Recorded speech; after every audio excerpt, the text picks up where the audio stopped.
You've got a line that says, being a role model's taking its toll. Yeah. How so?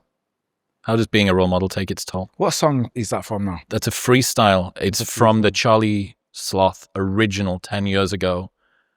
Sorry, no, it's from the second one that you did, or the most recent one. It's from number 2 or number 3. Yeah. Being a role model's taking its toll. I mean, look, so as I was just telling you there off camera, I've just not long come back from Miami, and I'm flirting with the idea of writing something, bit of a book, and I get this message off a woman, and she's like, my 8-year-old autistic son wrote today in school that you're his superhero. I'm flipping sat there in this little quirky hotel room that's got like a record player and like Bob Marley records and stuff. And I decided to just, get her contact and give her a ring. They've actually came to like meet and greets before to meet me. And I just wanted to speak to her about it and just see what it is that these kids and these, people in general, seeing me and where they're actually taking strength. So I guess when you understand that things like that are going on, you start to take your job description more serious, because some people are living by the things that you say, and I find it keeps me sharp. Is there an additional type of pressure that comes along with that? It's kind of one that you didn't ask for, right? It's a byproduct of doing what you do. It's a beautiful benefit, but it's a huge cost as well. Yeah, I think so. And actually, I think I appreciate the pressure, because it's this weird like paradox, right? Of like, you want to be the best version of you, you want to grow into this individual that you see yourself being, but without the pressure, it's too easy to just not do it. I'm running off not much sleep today. I've been to the gym, I've been boxing, but the pressure of knowing I've got this and I've got the things I've got coming next means that I'll keep rolling. Keeps you sharp. Yeah. If I didn't have them things, I'd have for sure laid in bed today. There's a bodybuilder called Chris Bumstead, and he was sat in that seat yesterday. 6-time Mr. Olympia. He's kind of the Arnold of our era. Okay. And a good friend. And he had, for a very long time, I think for almost all his career, his caption was "Pressure is a privilege." It is, yeah. Yeah. I've honestly, bro, I've done things in my career that I had no idea I was capable of. No idea. I had a bike accident 4 or 5 years ago. On the hospital bed, I get a message from Guy Ritchie. Would you like to be in another film? I'm like, yeah, but I need to learn to walk again first, But the pressure pushed me to being maybe the fittest I've ever been. So it's definitely a privilege for sure. Is it hard to stay hungry when you've achieved 10 times all of the goals that you ever thought that you would have done? That's interesting to say, really, because and it's a big conversation that's coming up at the minute in my life in particular. And how I sort of planned it was, I sort of planned the bigger picture. And because I used to box, I see opponents dotted about, so I'll try and sprint past them. I'll try and win certain battles. So the bigger picture's not done yet. And actually the picture evolves the more that I learn more stuff, So I'm not actually quite there. So some of the achievements that I get are a surprise for me. Some of the time, So I think in terms of actually staying hungry, as I was saying to you then off camera, I've been listening to motivational videos and your voice keeps popping up. But that's because when I was about 21, I experienced depression for about 2 years. I couldn't even get out of my bedroom almost.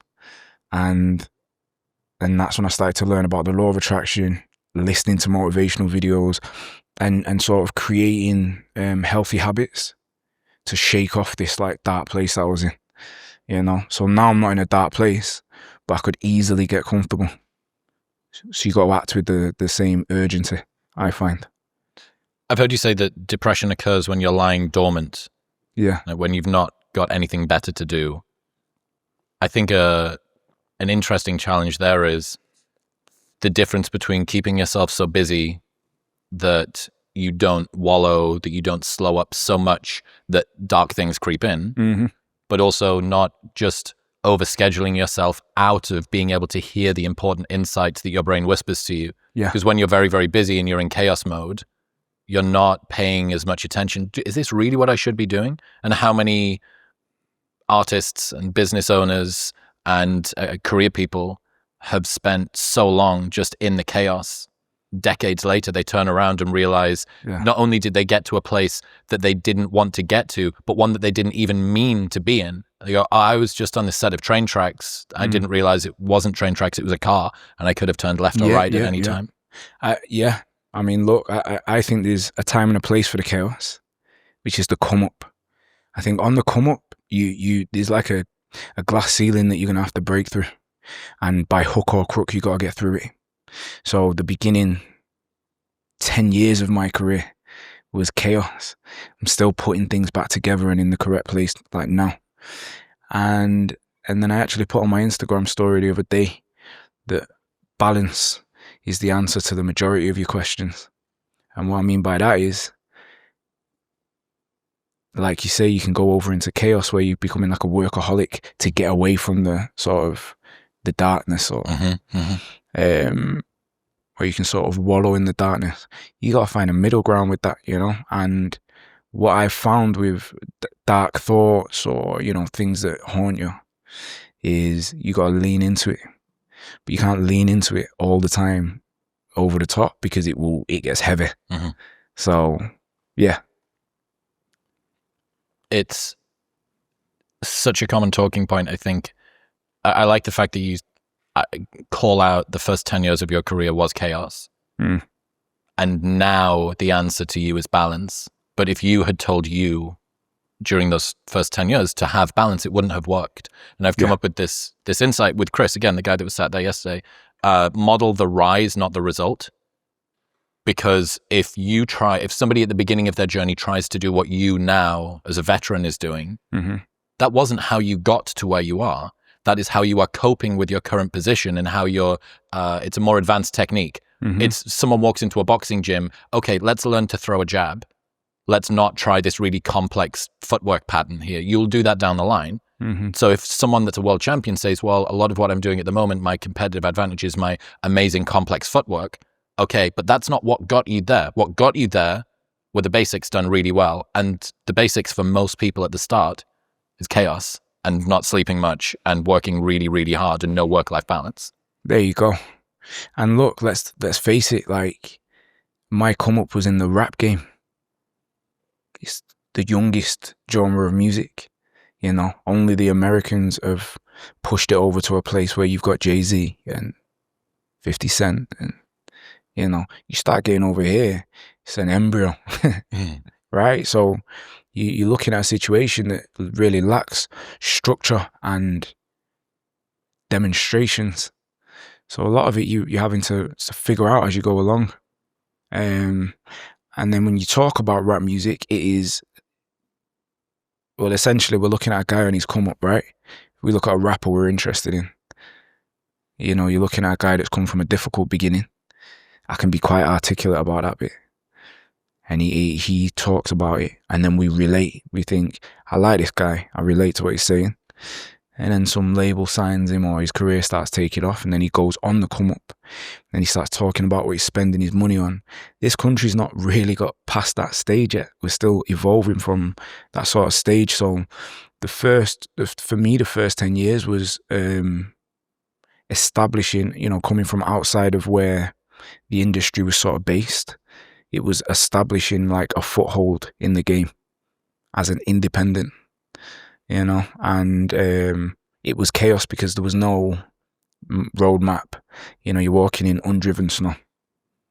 Yeah. How therapeutic was that process?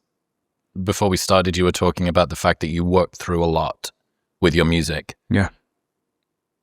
Do you ever think about the like therapeutic usefulness? People, this might not be where most people go with the rap game, right? Yeah. Oh yeah, I went there to alchemize the first 2 decades of my life into something that made sense to me and construct a timeline. Yeah. But it kind of seems like that happened. So this is interesting, by the way, because I was on Instagram the other day, and there's a Manchester guy, and he's incarcerated as we speak, and he's doing lyrics to camera. He's looking for his come up. He's looking to get into the rap game and get a start in his life, go on to the next sort of level. And what he's done is he's took sort of the structure of my lyrics from a song called Beauty and the Beast, where I say, tell her that I'm coming home. And he takes that and he takes the sort of structure and does his own thing and tells his own story.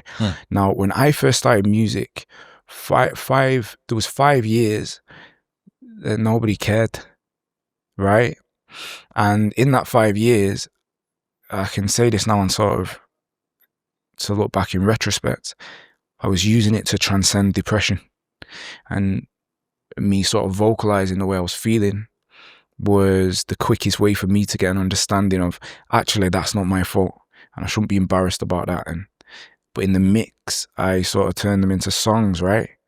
And it's funny now because them songs have just become a part of the business. We've published them on iTunes and whatever. Before, there was just this like underground archive of music that was just doing numbers. And I'm like, how does anyone even know them songs? Then my career takes off. This is where a lot of people get me twisted, because then I have a big rap battle with a big famous rapper. And a lot of people think, this is the point that, like, you know, this is it. But there was a full sort of lead up to that point that meant when the spotlight was on me, I was 5 or 6 years in with 5 or 6 projects under my belt, and I'd been working diligently in the shadows. So when I got my opportunity, I was more than ready. I was starving, you know? So what I'm getting at with the rapper there that's using the structure of my lyrics is when I first sort of got exposure and my first fire in the booth or whatever, and I'm telling my story, it's foreign to everyone. No one's really doing it. And actually, I'm talking about men's mental health, which now is a really popular category, but it wasn't then. And not as a rapper. I thought you was a tough kid. What do you mean you was depressed? You know? But for me, the nature of me being interested in rapping is that, like, originally I was introduced to artwork, painting, art history and all that. So, and I'm a bit bone idle. So I find it like taxing to draw and paint, but I'm decent. However, I figured I can paint pictures with words in people's minds, and I find that more fluid. It just comes to me fast, right? And yeah, I feel like art is vulnerability. It's truth. Truth resonates. That's essentially what you're trying to do as an artist, is speak your truth regardless to where society is at and what people think is cool or right, and I'd done it, and for years I was shunned for it. Why? Just because, like I say, men's mental health is a big topic now. I was talking about it years before it was interesting to anybody. Is it a big topic in the rap world yet? Still not. You've not noticed, you know. But that's what I think the reason that you're getting an 8-year-old young autistic guy looking at me and being like, he said, what did he say in his description? He said, I'm his safe space. He says, I understand him, you know? And we've only had little conversations at meet and greets. But in him saying that I understand him, it's because I'm speaking in the frequency of truth. And sometimes truth resonates on levels that you can't even verbalize. You know, it turns out that the young boy's dad is in jail, and so that young man's going through things. But with his condition, he's experiencing them differently to other people. So in me just being open about my struggle, I'm offering another human being a place to feel understood, which I think is quite important, you know? Hearing somebody say something and it resonating in the back of your mind and telling you the lesson, fuck, it's not just me, is one of the best. I don't know whether we have an emotion for that. It's like recognition, sort of resonance, it's a sense of being seen. Or is it a sense of feeling human? Maybe being, at least for me, it's less broken. I think Okay. I spent so much time in my head. I'm an only child. Okay. Grew up in the northeast of the UK. I don't sound like I come from there. I went to state primary, state secondary, state sixth form college. Like, didn't do the things that the people in my school were doing, and that meant I was always on the outside. Plus, being an only child, you spend a lot of time in your head. Oh, really? And that means you can get yourself into a situation where you feel like any challenges that you're facing are a personal curse that's just you. Like, only I feel this thing. Only I have this thought. Only I criticize myself in this way, have this shortcoming. And when you hear someone that has the same fear or uncertainty that you do, you go, it's not just me. Mm-hmm. Thank fuck, it's not just me. I'm not cursed by the gods. This isn't some unique designer disease that I have, this weird pathology of one. It's not that. It's maybe I'm not quite as strange and broken as I thought I was. However, I'll throw a component on the table here.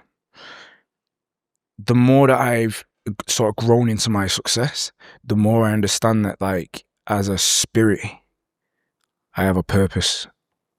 This something that I'm here to do, and we all feel it in us that there's a purpose, there's a bigger meaning, there's a, and I've been really trying to get to grips with that, and I think when you have real potential to do something special in terms of like contributing back to the planet, I think you get individual challenges.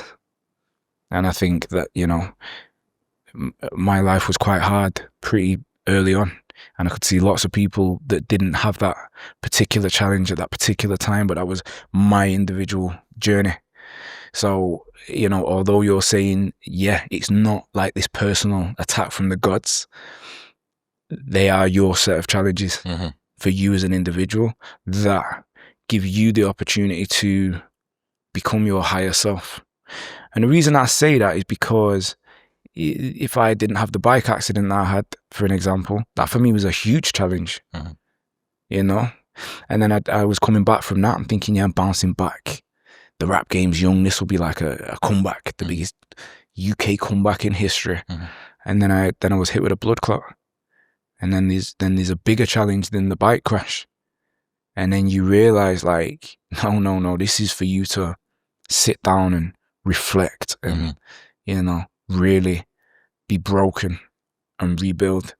And although I come flying out the gates, looking confident and looking strong, like, it was a dark place.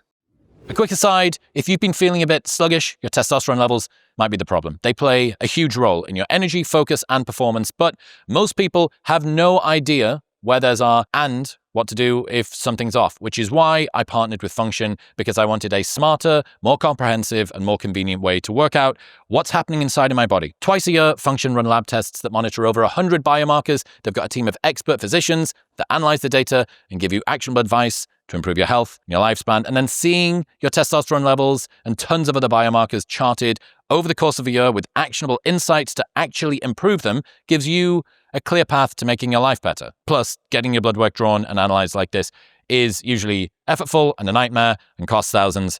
But with Function, it's $499. And right now, they're giving 1,000 Modern Wisdom listeners $100 off on top of that, bringing it down to $399. So you can get the exact same blood panels that I get and save $100 by going to the link in the description below or heading to functionhealth.com/modernwisdom. That's functionhealth.com/modernwisdom. Can you tell me the story of the bike crash and what happened after that? For sure. I was in a relationship at the time. And the relationship, it wasn't right for a long time, but the girl was a really nice girl, and it was love for sure. However, we were sort of just slowly but surely growing apart bit by bit. And I sort of didn't know it until, like, I the night I'm sat in the hospital and I know that I've got this blood clot and it's in my leg, and blood clots, you know, famously travel. I knew I was potentially in trouble that night. And I had this moment where I'm like, there's some difficult decisions I need to make in life. There's some friends that, you know, it's not a true friendship. The relationship, although it sort of ran well and it was a great girl, it wasn't necessarily right, you know. So there was just big decisions that needed to be made in terms of the actual crash. I was just flying up the road and flipping. What was it? What's the vehicle? It was a 3-wheeler, probably inspired by Batman, and a Canon, so it's fast. Off the line, it's fast. And I'm going through like a sort of a junction, and a car just sort of pulls out on me, but like slow. So you know you're crashing for about 10 seconds, 15 seconds, and you're like, smash. Unconscious. Woke up on the floor. People's feet around my head. You alright, mate? You alright, mate? And like noise comes back slowly, like muffled, and it's a really strange situation to be lay on your back in public, right? Like if you've not chose to lie on the floor, right? If you've not chose to lie on the floor in public, and you wake up on the floor in public, it's weird. And I was like lay there, and I've tried to get up and dropped, and I'm like, oh, I'm in some kind of trouble. So it turns out I snapped my patella, kneecap, and I'd fractured my skull in three places. So I had bleeding on the brain, but my head's open. So there's a puddle of blood next to me that's just growing. And that was a weird process and head blood is different to other blood, I think, because it was thick. It was a deep red, and it's coming, you can see it's coming from my head. And I'm sort of lay there, and then people are talking to me, and people are filming me. And in this weird moment of a guy being like that with his phone, I realized like, oh, like this is one of the first times in my life as an adult I felt helpless, because I can't even ask that guy to stop filming. So you're just being filmed, you know. And people are like, who should we contact? I'm like, let my girlfriend know I've wrapped up. She comes, she sees my face, she panics, like horror, starts to cry. And I was like, don't cry. Because of the nature of my background, I said to her, if anything really bad happens to me, and it's a bit bloody and a bit gory, you know, don't panic and just get yourself somewhere safe. And so there we were in the situation. So I said, don't cry. And you seen her snap out of it and realize, like, let me, you know, usher people out of the way. And that was that. And then her dad turned up. So she got there before the ambulance? She got there before the ambulance, yeah. And then her dad turned up. He seen me burst out crying. That's another weird one, because people are seeing you, and then you see their reaction, right? And when someone looks at you and they burst out crying, you know you're in some trouble, you know? So this blood keeps growing, the patch next to me, the puddle next to me. And then when the ambulance guy got there, he was like, all right, mate, we're going to get you onto the stretcher. And then as my ex-girlfriend and people like step back, I've gone, am I dying? Like, do I die here? You know? And he was like, don't worry, mate, we're going to get you on. I think legally they're not allowed to tell you. Yeah. So... Well, I don't know whether you can be sued by somebody who you say isn't dying that then dies. Yeah, I think they're not allowed to, because that's, you know. So, and that was that. And then you're in the back of an ambulance. That's a new experience. Blue lights, lots of bumping around. Mm-hmm. And then you get your head sort of flipping boarded to the stretcher. And then you sort of rushed into hospital. I was in Salford Royal. So that's like an old sort of stomping ground. So the nurses was really kind and like endearing. They was spiritual. So they was doing Reiki over me while I was relaxing, you know. So I was just in there having good fun, but also like morphined up, you know, and doing a lot of sleeping. So yeah, I mean, it was a profound experience in that it needed to happen. for me to dig into why it needed to happen. It's a funny one because when I was coming onto this podcast, the reason I said to you over there I'm a bit nervous is because I respect your work, right? And I respect it because it's sophisticated. You can go on to many levels with many different types of people, which I'm capable of doing also. But I heard a thing the other day, because I'm trying to study some literature. I think the fans want me to write a book. All right. And I was looking into J.K. Rowling. And the interviewer said, do you think you're one of the people in the world that's got one of the largest understandings of the class system? Because you was in a situation where you was just before being homeless. You were so poor, you was just before being homeless. And now you've climbed up to being a billionaire. And she was like, I mean, yeah, you could say that. And to some extent, you know, she's within her rights to say that. However, that made me think, what must I understand? Because I'm from the place beneath what people deem as to be the bottom. There's also the minus. You know, so the bike accident had to happen because the things were potentially getting dark, you know, and sometimes there is sort of divine intervention. It was better that I hurt myself than, you know, I end up in a crazy situation. What would have happened if you hadn't gone through that bike accident? What could you envision? I mean, good question, right? But what I know is, you know, people in music will refer to me as the king of the north. The first one from the north of England to get into the music industry and make sort of leeway in the rap space. That comes with ramifications. You know, if you're going to be turning up in a new car every couple of weeks and a new watch and flipping, you know, and your family infrastructure fell to bits and you ended up in sort of gang culture, and a gang becomes your family, and you're as good as them, and you're the one that's winning. You know, it gets small, it gets intense, and I'm easily provoked. So it was just a recipe for disaster. So it was just chaos, a part of the chaos, and you have to just lean into it. I've heard you say, I put a lot of my identity into being a guy that could look after myself. So when I was smashed to bits, I didn't know how to react.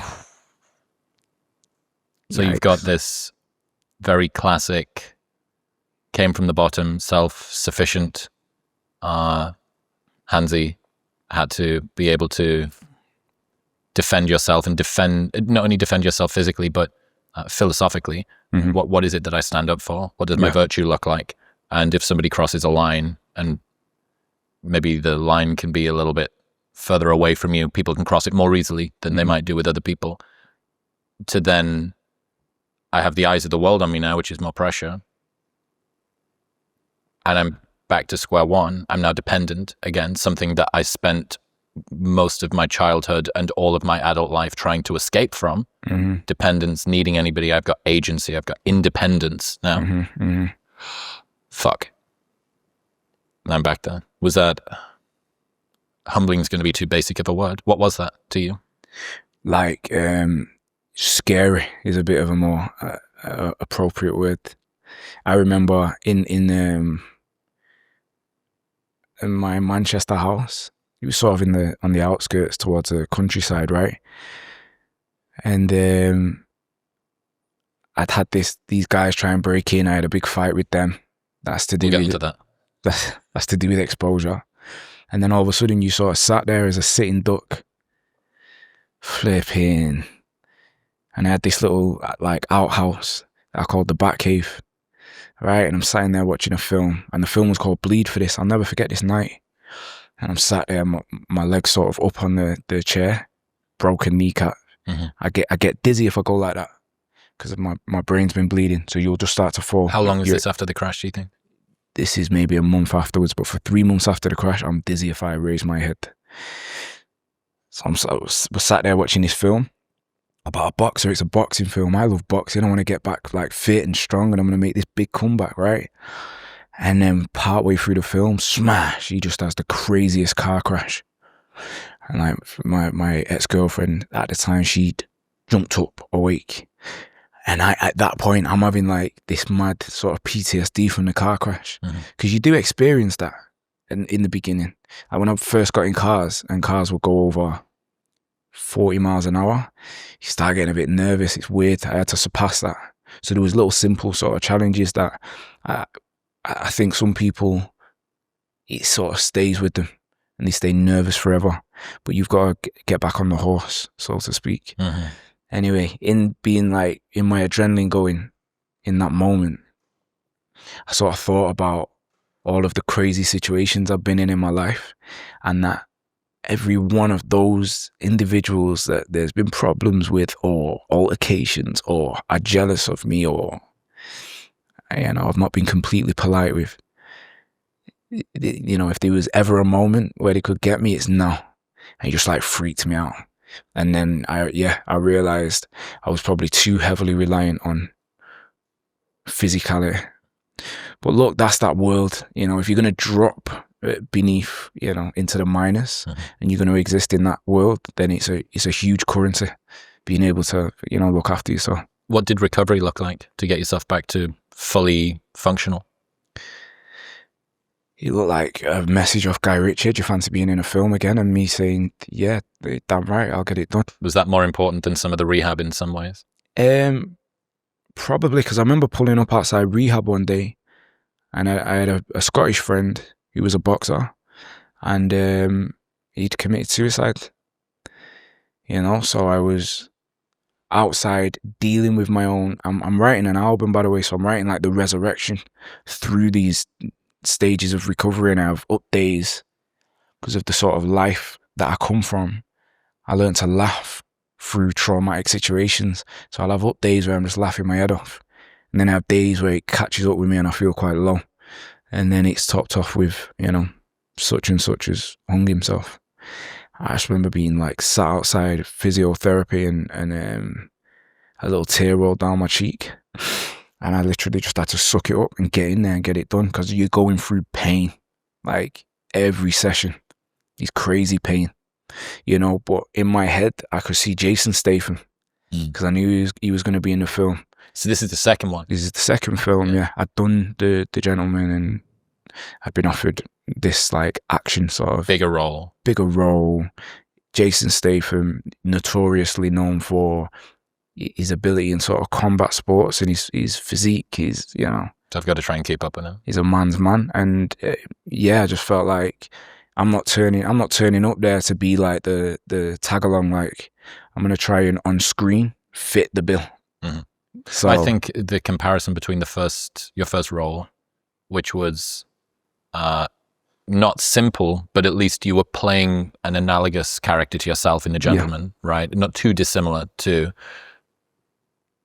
You're not, for all that you've got talents, you're not a weapons expert, right? Mm-hmm. Like with sniper rifles and bullshit like that. So you're, okay, I'm being really, really ripped out of the world that I know.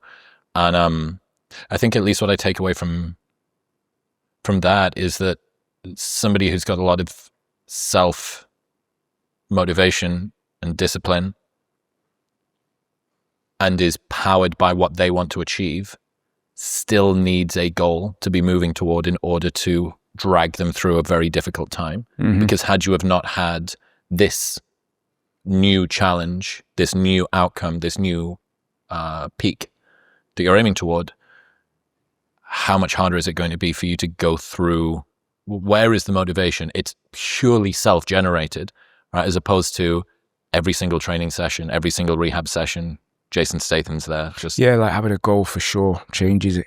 If there was no goal, it would have just been a more thorough process of healing, because I'd have got it done just off the back of discipline. And some of them motivational videos that I said I've been listening to, and your voice is popping up, like that's some of the points it's making, is that like motivation's not always there, but like I'm gonna get the job done regardless. Yeah, like I'm getting it done regardless, you know. My favorite lesson from Jocko Willink, Navy SEAL guy. Yeah. People think that discipline is when you want to do a thing or feel like you're going to do a thing, but doing the thing in spite of not wanting to do the thing is discipline. That is what discipline is. Yeah. If you want to do the thing, it doesn't take any discipline to do it. Did it take discipline to eat the cheesecake? No. It took discipline to not eat the cheesecake because you have to force yourself to do the thing that you do not want to do. Mm-hmm. That is what discipline is. He's got the same thing around bravery. It says doing the thing in spite of not wanting to do the thing, in spite of being scared, is what bravery is. If you're not scared, there's no such thing as bravery. There you go. And by the way, you've said that before, right? In another, I'm sure that's the line that keeps coming up in this motivational video.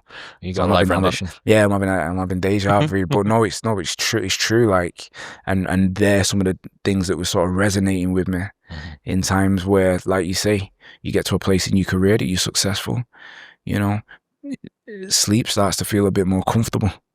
You know, the cheesecake starts to look a bit more interesting, and you really got to start to figure out what it is you're trying to do with the time you've got on the planet. You've probably heard me talk about Element before. Come on. Frankly, that's because I'm dependent on it, and it's how I've started every morning for the last 3 years. Element is a tasty electrolyte drink mixed with everything that you need and nothing that you don't. Each grab-and-go stick pack contains a science-backed electrolyte ratio of sodium, potassium, and magnesium with no sugar, no coloring, no artificial ingredients, or any other junk. It plays a critical role in reducing muscle cramps and fatigue while optimizing brain health, regulating appetite, and curbing cravings. The orange flavor, in a cold glass of water is like a sweet, salty, orangey nectar. And I genuinely feel the difference versus when I've started it and when I've used it and when I haven't. Anyway, they've got a no questions asked refund policy with an unlimited duration. So you can buy it and try it for as long as you want. And if you don't like it for any reason, they will give you your money back. And you don't even need to return the box. That's how confident they are that you'll love it. Plus, they offer free shipping in the US. And right now, you can get a free sample pack of Element's most popular flavors with your first purchase by going to the link in the description below, or heading to drinklmnt.com/modernwisdom. That's drinklmnt.com/modernwisdom. To Velvet Prison in that way. I'm interested in if you've got a lot of pain that you're working through at the start of your career, writing, inspiration, motivation to go and achieve things. Is it a different skill to keep working hard without the pain to push you forward? Yeah, it's transferring. I mean, there's always some pain in life, right? These little bits of pain and these big bits of pain. So it's sort of, it's sort of making it's a transferable skill, I think, that just feels uncomfortable at first.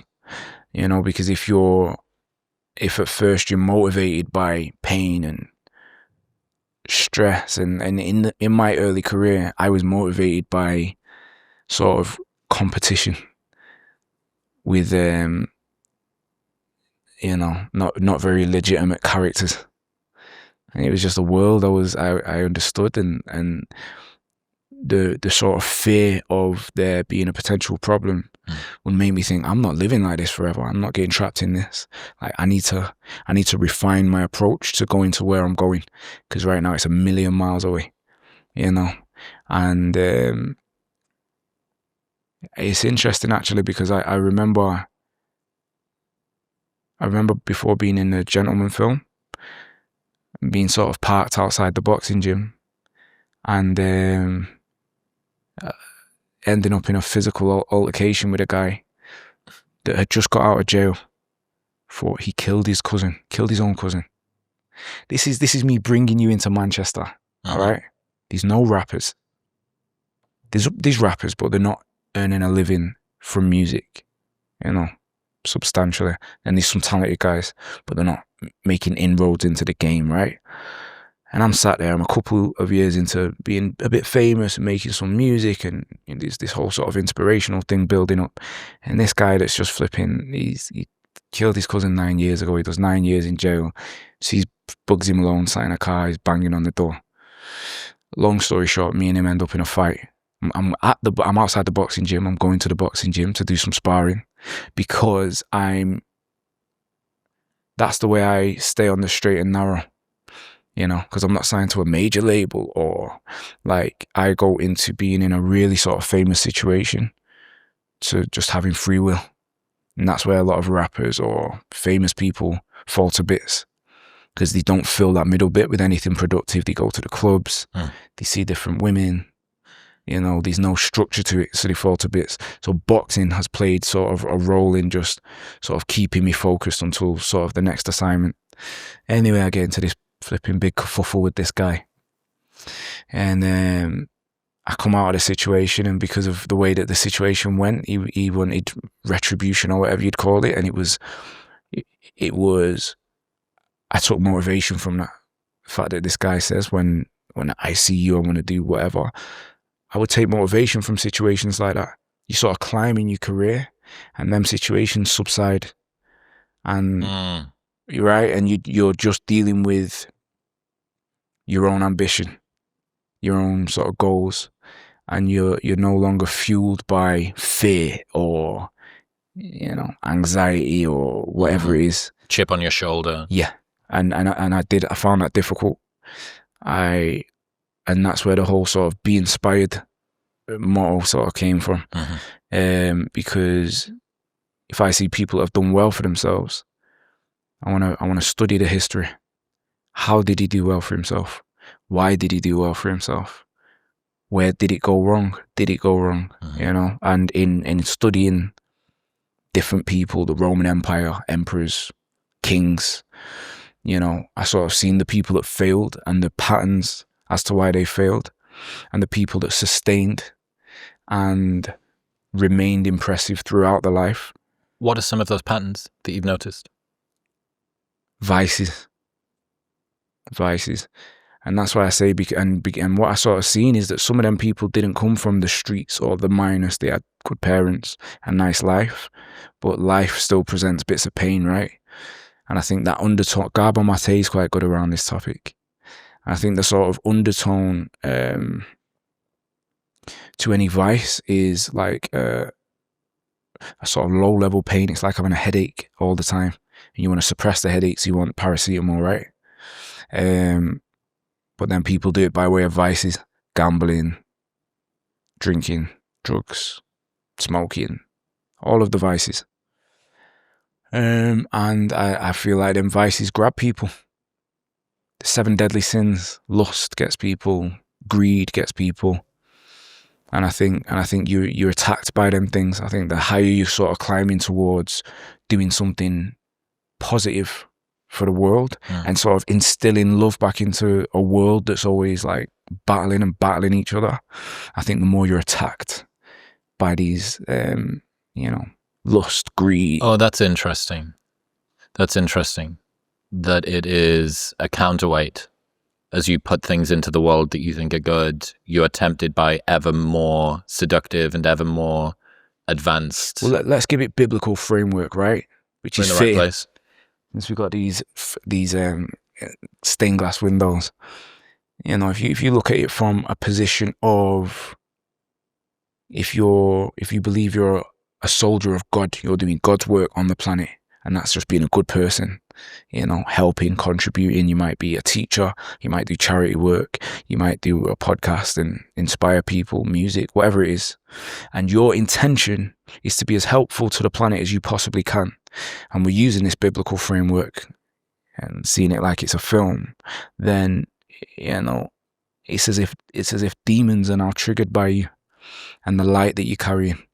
And they're like, how can we stop him seeing his highest potential? Because if he sees it, he's going to create more light, and a shadow can't exist in the light. You know, so you're a threat, so you get attacked from all different angles, you know. And if we're talking quite spiritually there, in the sort of physical world, that comes by way of lots more girls approach you now, but it's not girls with good intentions. Lots more friends want to be around you now, but they ain't got good intentions either. You know, like I say, the cheesecake looks a bit nicer, the nightclub seems a bit more interesting, you know. And without saying any names, we've all seen people that have fell. That's throughout history. And if you look at it, it's the same thing that over and over again that grabs them and pulls them. So on the flip side of that coin, we're talking about the people resilient enough to transcend the urge to give into vices. And in the process of that, you got to lean into the pain. whether it's old situations you went through or family situations, whatever pain it is you feel, you got to face it. And that's what anybody that's been interested in my music has sort of witnessed, has been the process of me looking my traumas in the face and becoming comfortable with them. Yeah, and understanding that I'm strong enough now to withstand the pressure that makes me feel, or the sadness it makes me feel, and understanding that it's okay to feel sad about a traumatic event that happened. That's how you should feel, because you're human. So they're the people I'm impressed by.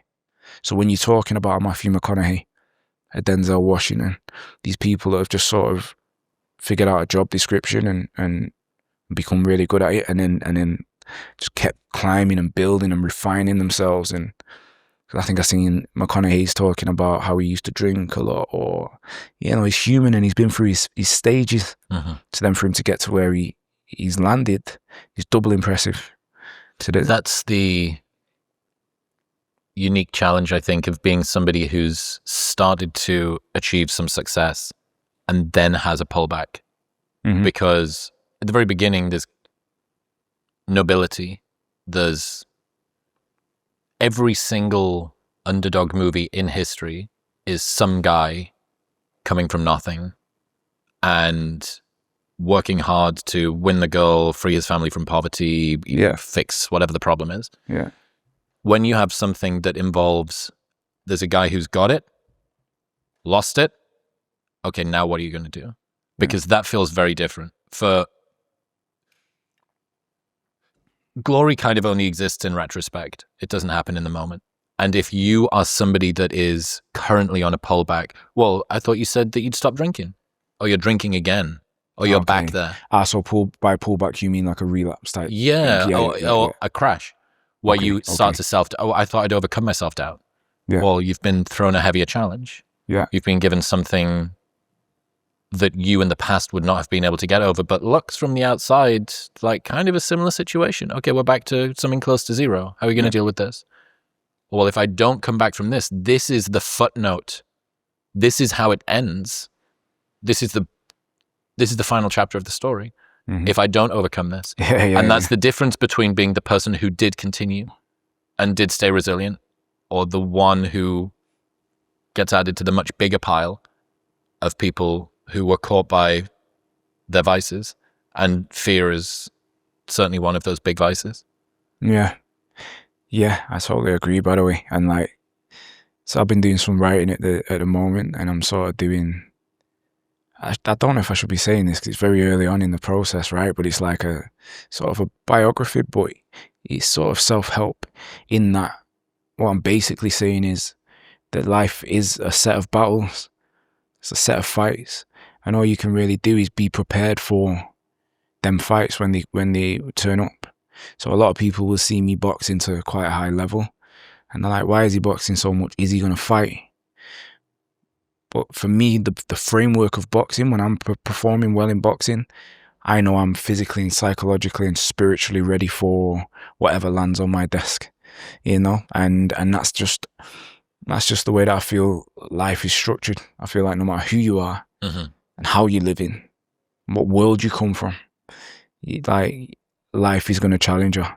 And I think it's the ability to be able to overcome each one of them challenges with a bespoke strategy each time, which separates the champions from the, like you say, the people that fail, essentially.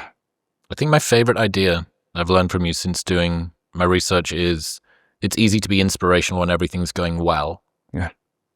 You can talk about how important discipline is, and that motivation is fleeting. It comes and goes. Discipline is always there, doing the hard thing in spite of not wanting to do the hard. It's blah, blah, blah, blah, blah. That's like being generous when you're rich. Yeah. When things are going badly and you're suffering, how tough is it to put your motivation where your mouth was? To put your discipline where your mouth was? Oh, you said that this was important. You said that overcoming hard things was important. Okay. Game time. Let's see how well you can do. Yeah. And that's been my experience of the the success journey, because at some point it's, you know, the boat's floating and it's fine, and then the next thing there's a storm, bailing water, right? You know, and like in that sort of happening, it's game time at that point. Are you who you say you are, or did you lose it? You know, have you gone soft? Have you got the silk pajamas on now? You know, and you find out about yourself. So the bike accident taught me about myself. I used to judge myself on these sort of small situations that I'd overcome in the streets. And then you have a blood clot pass through your heart and you survive that because your arteries are clean, because you've ate well and you've continued training for many years, and you've got the resilience to survive the 2 or 3 hour process that it takes to sort of go through your heart.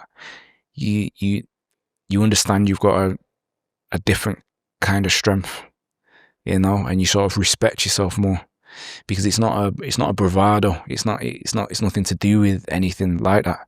It's just a resilience and a passion to live. And I didn't know that about myself. And actually, I think, to go on a deeper level with you, I think the bike accident happened to me. It was if I was being asked, do you want to live or not? I think the sort of past that I've come from makes you so self-destructive that in moments of madness, you're like, I don't care what happens. And actually, when I fell off my bike and I was lay on the floor and this little puddle of blood keeps growing, there was a part of me that was like, this might be easier, you know. If that's just going to keep leaking until I'm fading out and then I'm gone, it could be easier than the complications of family situations I've had to go through and pains I've had to live through. And, you know, that was my attitude. And that's why I'm sort of just lay on the floor accepting it, because I'm like, we'll see what happens. And then when you get to the blood clot going through your heart and it's lodged, it's like there's a question being asked. Do you want to live or not? Before I bless you with all of these great things that you've imagined happening in your mind, you're going to do all these great things and contribute back to the world. At first, you have to commit to loving yourself. And that's what I think I'd lost the ability to do. Through all the abuse that I went through growing up or whatever, abuse is like the between the lines says that you're not lovable. Do you get me? And I'd sort of embraced that thinking. So it was all bravado. My self-esteem was bravado, but like deep down, you know, I was like, I sort of don't care what happens to me. And the crash brought that to a head. It's like, now we're gonna have this conversation, because you have nothing to base your bravado on. How are you gonna flex if you can't move your head without feeling dizzy? Yeah. It's game, set, and match. And what do you want? Because you're talking big, like you want to be this motivation to the world. You want to earn yourself some money. You want to have a functional family, a functional wife, functional kids, and a beautiful house that's a creative space, and all these mad ideas and plans. But you've not yet figured out how to love yourself. But if you can't love yourself, who can you love?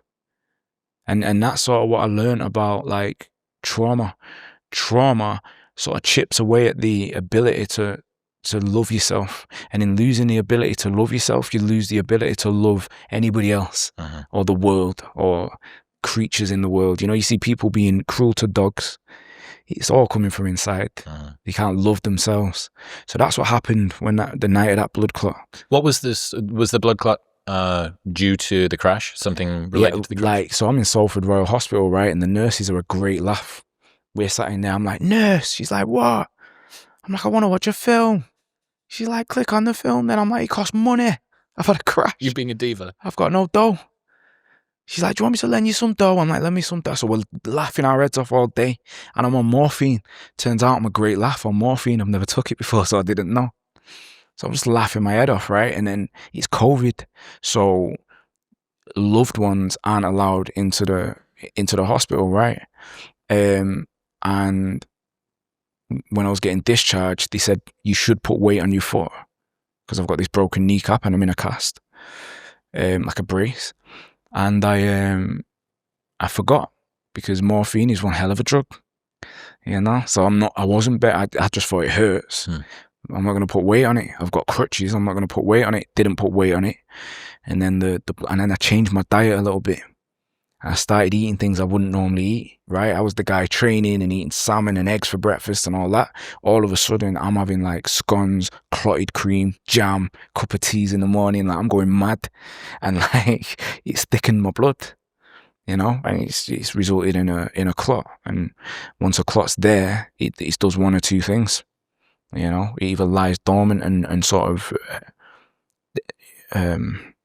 dissipates, if you like, dilutes or whatever, or it travels. And with me, because I had bleeding on the brain, they couldn't give me the full dose of blood thinners. So there was 2 weeks. There was 2 weeks that I knew I had a blood clot in my leg. My girlfriend at the time, her uncle died from a blood clot in the leg because it went through his heart and killed him. So I know what I'm up against. I've got 2 weeks of that, where they put me on half the dosage of blood thinners I should be on because my brain's bleeding. And if my blood goes too thin, I'm in all sorts of trouble, you know? And through that stage, it was Guy Ritchie that sort of leaned in closer to me. And he said, me and you'll speak every day until you come through this. And he just used to chat to me at some point, and I'd have my dinner and flipping then Guy chat to me, what are you up to? And we just have a little chit chat. And it was just a strange period of my life. And the weirdest thing is, it was bliss. The only way I can describe that to you is it's out of your hands. It's like it's imminent death or not. You can't manipulate it. You can't run from it. It's not like someone's going to turn up and beat you up and you can run out the back door. It's like this, you're condemned. And in feeling condemned, I just felt bliss. It's hard to explain. I was happy. I was like, I was free. Because all of a sudden, it didn't matter whether I failed. Do you know what I'm saying? Mm-hmm. You surely you understand the sort of climb of like building a thing, mm-hmm.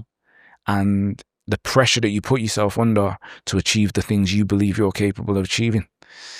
All of a sudden, that was just out the window. So I felt relaxed about the whole thing. Yeah.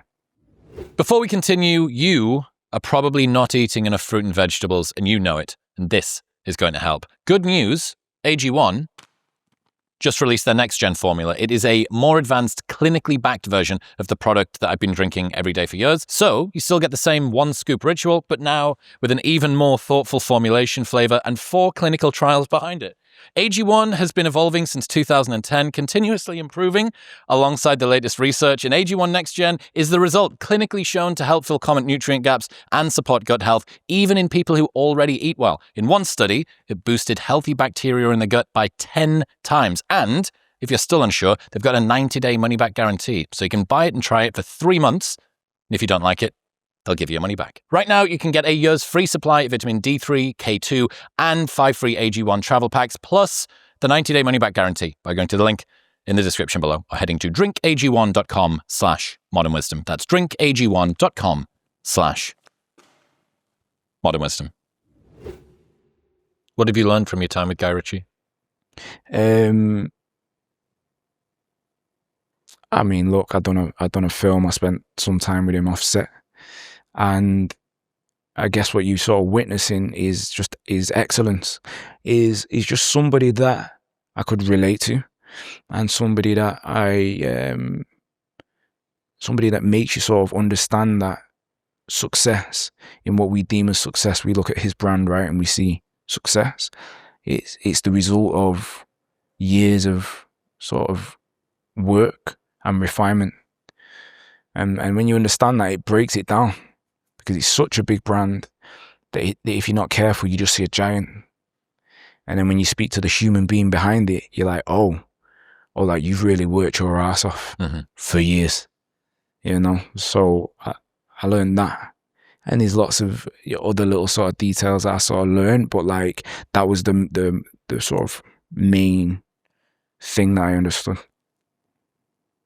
Especially given that Guy makes very British films. Yeah. That feels like a very British philosophy, very British sort of takeaway. Yeah, I guess so. The not getting too big for your boots It's sort of keeping your feet on the ground. Yeah. And that's difficult. You know, it's a double-edged sword with British culture that we like to take the piss. There is a little bit of tall poppy syndrome, and that's good for keeping people humble and for making some people driven. Mm-hmm. But it's also disincentivizing for people that want to take a risk because they're worried, well, what are people going to say? You know, in America, it's got a lot of problems, but they're very supportive of people being exploratory, adventurous, trying new things, aiming for the stars. We don't quite have that same bit different positive some influence in the UK, maybe because it's a smaller country. We're waterlocked, the weather's not as good. That's just the culture. I'm not sure. But to think that you've got like England's Christopher Nolan, and he is still focusing on the basics and still turning up every day and doing the hard thing. Yeah. It's inspiring. Yeah, it just changes your thinking. Because you think you've gone to a different level, and at this point you can like kick back, chill a little bit, and you know, but you sort of see someone that's probably outworking the common man that turns up and, you know, goes to work or whatever. Somebody that's putting in like hours into the craft. You understand that it's time to just sort of double down and go again. Also reminds you that there's problems that money and fame can't fix. There's challenges that money and fame doesn't overcome. For sure. Given that you're in an alternate universe, like literally a different universe from the one that you started in. Yeah. Were there things that you thought the right amount of wealth and the right amount of attention would have just, oh, you know, that's not going to be an issue for me anymore. I'm going to be, that is a byproduct of my situation, not of myself. Does that make sense? Yeah. Well, you know, it's a blur, right? You grow up in a household that's chaos and it's falling to bits, and the finances are low and the morale's low, and you know it's chaotic and violent and stressful, and the blinds are closed because the bailiffs knock on every day. Like it clouds what the answers are, because the answers are actually quite sophisticated. But for me, it's interesting. I've got a song called the 10 Graph Commandments. You know, and I say stage 1 is make it, maintain it. And what I'm talking about is, you know, in society, if you've got no money, you're just gonna come unstuck. Just because it's the way that things are sort of built up. You're just not gonna get much free time. You're not gonna get time to think. You're not gonna get time to be yourself. You've got no social mobility. You can't go to the places you want to go. And you know, some people need to heal, man. And that's why I've tried to make songs that touch on certain topics, because people sort of are out there desperately needing to heal, but without the freedom that money can bring, you don't get the time to address certain situations, you know. So yeah, in my calculations, which I'm quite accurate, by the way, a lot of the time, I feel like even when I'm wrong, I was right. And in my calculations, I thought, first of all, I need some dough, point blank, and I'll get more sophisticated when I get there, you know. So when I got to a place where the dust had settled and I wasn't like new money anymore, and I didn't feel like I was going to go tumbling back to level 1, which it probably felt like that for 10 years, I started to study on a sort of deeper level, because these facets. Well, rule 2 is protect your energy, right? Yeah. It's interesting when you're right. It wasn't everything, but it was the first thing. It's the launch velocity that gets you off the launch pad, right? It's that initial start, and without that, there's multiple costs that you pay, and you can't do much without it. But I think assuming that was good and got me here means that is all I'll ever need and is what will fix the remainder of the problems in my life, is where people get stuck. Oh yeah, because And like, look, by the way, that's why I say sort of be inspired, because if somebody comes from a 2-parent household where the parents done well and the kid was able to go to university and whatever, like, it don't make that person any less of a person, right? They're still gonna have their challenges, and you gotta sort of respect the parents for building a platform. But that child has still got his own challenges moving forward. He can still fall to complete pieces, so it applies no matter where anybody sort of starts. But if you've got no financial intelligence, if there's no one to teach you about money, then you just think that money changes everything. You just think that it's the answer to everything. And it's not until you achieve them sort of financial goals, a certain car, certain house size or whatever, that you're like, because you can see the trophy, right? It's there. And then you pick it up and it's completely hollow. And you're like, oh no.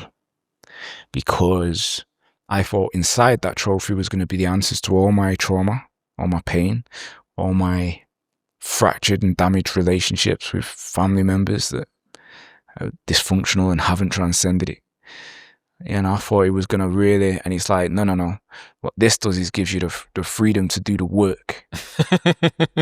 And you're just like... Oh, you're telling me that this money is the entry ticket into the assault course, which I now have to go and do. You got to invest in yourself. Self-investment all the way through. And that's what had to happen. I remember buying a Lamborghini off the showroom, right? Say it's 5, 6, 7 years ago. I'm much younger and I'm brash. I need rappers in London to know I'm serious. You guys think you're serious? Like, we're not playing. So I'm big and boisterous about it. I'm filming myself on Instagram. I was one of the early adopters of like doing dumb shit on Instagram to like have people take notice. Yeah. So I'm in the bank like, I need to put 200,000 down, please. So I buy this car and then I get it all blacked out so everybody knows like it's paid for. My name on the wheels and stuff.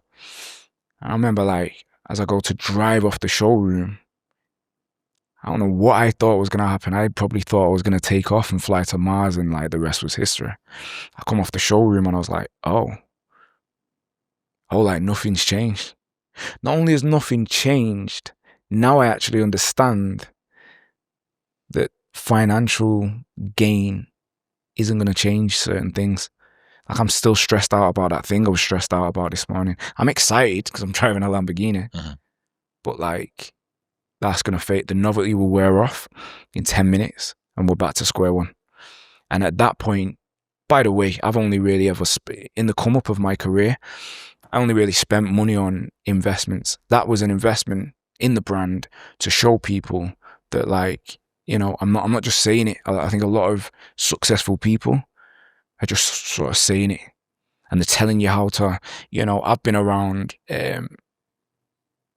people where, or these like females that'll have a BBL, but they'll sell a workout plan. It's not the real thing. So I was trying to put my money where my mouth was and just be like, look, man, like, I'm saying I'm big and boisterous and I can back it up. So there was all self-investment. However, then I had to invest time, energy, and finances into sort of healing and understanding what the other great people that have existed on the planet understood. People say, I'd rather be sad in a Lambo than sad in a Fiesta. Yeah, they're not thinking straight. I think that that's completely backward, because if you're sad in the Fiesta, you still have the pipe dream that the Lambo might fix it. Yeah. So in Will Smith's memoir, he says, when I was poor and miserable, I had hope. When I was rich and miserable, I was despondent. The point being that when you think the thing that was going to fix your problems is in your possession and your problems are still there, you ask yourself much deeper, much more difficult questions. And that sucks. So it's interesting, right? Because one night, I end up sat with Jordan Peterson. He's around the table that I'm sat at. And I was able to tell him, like, I'm hundreds of hours into your work. Because I'm hundreds and hundreds of hours into psychology. Because, a lot of people will go to a therapist and perhaps that works for them. But then a lot of people are trying to find somebody or something to depend on to give them the answers. And I think that's going to null and void any process. Me, I just started doing the work and getting an understanding. I needed to break it down into sort of basic framework where I could get to the essence of what I was trying to figure out, because the money didn't make it go away. And then the sort of key word that I figured was functionality. Functionality. What's that mean to you? It's what we're looking for, right? So when you're saying that what Will Smith is, rich and sad, well, it's because you've not focused on functionality. It should become sort of the main focus in your journey once you've got some finances. Like, some people want £1 billion. They're not sure what they want £1 billion for, and then they get there and they get sad, and some of these people commit suicide. It's bad marriages, divorces. It's just a mess. And that's because what you got to do is you got to get some dough, park up for a minute, and start your march towards functionality. Because if you've come from a bit of a broken background, you're going to be dysfunctional. The people that brought you up are going to have been dysfunctional. The people you was brought up around, dysfunctional. So you got traits and habits and neurological pathways that need reversing and breaking and snapping in half. And at that point, it's for you to understand this is a bigger job than getting some dough. Because actually, you shouldn't be greedy. You should earn enough to be financially free, right? And once you've got to that stage, you've got freedom. So what you do with it is up to you. So if you want to build a business that sort of runs itself and keeps some money coming in, good for you because you're clever. But if you're going to invest your full-time energy and everything into being more rich, then, it's the tortoise and the hare. Like, the tortoise walks past you in the end. Was there something that you learned from Jordan in person that you hadn't picked up online? Was there anything you took away from your time with him? I'm like an obsessed person, right? So when I'm researching, I'm going all the way in. I'm reading the books. I'm listening to the podcasts. I'm looking for the things that aren't there to be easily found, So there wasn't really. The conversation didn't go down that route, because it's like me meeting you outside of sort of your work. For me to pull you into a conversation about your work can just put a dampener on the conversation, because I'm objectifying you as that guy that does that podcast instead of seeing you as a human being, right? So I was able to have just conversation with Jordan with the understanding of a lot of his sort of philosophy and and he's sort of one of many people that I've studied, A quick aside, you've probably heard experts like Dr. Rhonda Patrick talk about the benefits of omega-3s. They support brain reduction. They support brain function, but they reduce inflammation. They improve heart health and are backed by hundreds of studies. It's really tough to get enough through diet. No one's eating that much salmon.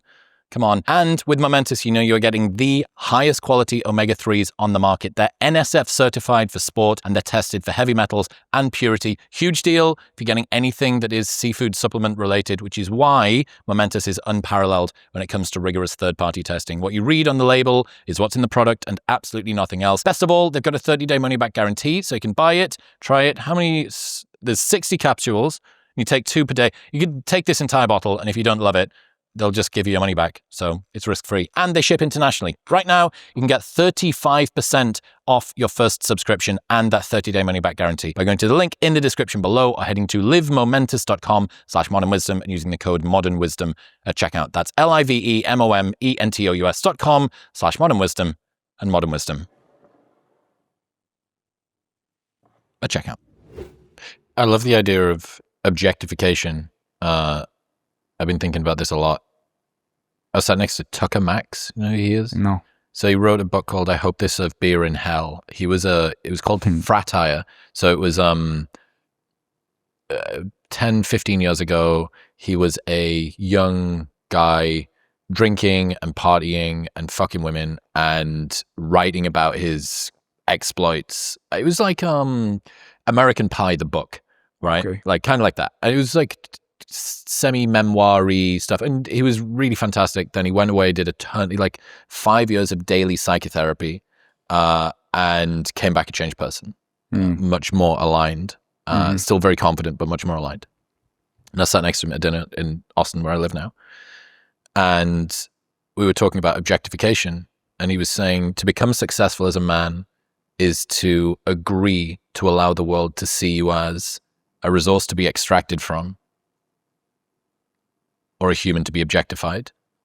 So that women have it in a different way. Women get objectified because of what they are, how they present, how people see them in the world. Yeah. Men get objectified because of who they are and what they can offer you, and people see you as a resource to be extracted from. And just that idea, whenever I think about male objectification, because we think about McConaughey or Brad Pitt or, you know, but I don't think that that's most objectification that happens toward men. I think it's somebody that has fame and you want to be in the blast radius of that. You want to be in the containment zone. That's a good way of putting it, yeah. Trickle down effect. Of somebody that has wealth and you want the opportunities, or they get first access to investment deals, or maybe they can give me some advice, and it's not reciprocal, and it's transactional and transient and disposable. And I like the idea of sitting with somebody and not even necessarily having to talk about their work, not having to talk about the thing, but just seeing how they operate. And you can learn just as much from that as you can. Matthew McConaughey, I mentioned before we started, he's coming back on soon. I learned as much from watching the way that he talked about his tennis shoes. He wouldn't fucking shut up about these tennis shoes. These are the fastest tennis shoes on the market. I go straight from here to the tennis court. But just passion, commitment, charisma, kindness, open to the room. So he wasn't bothered about sitting straight.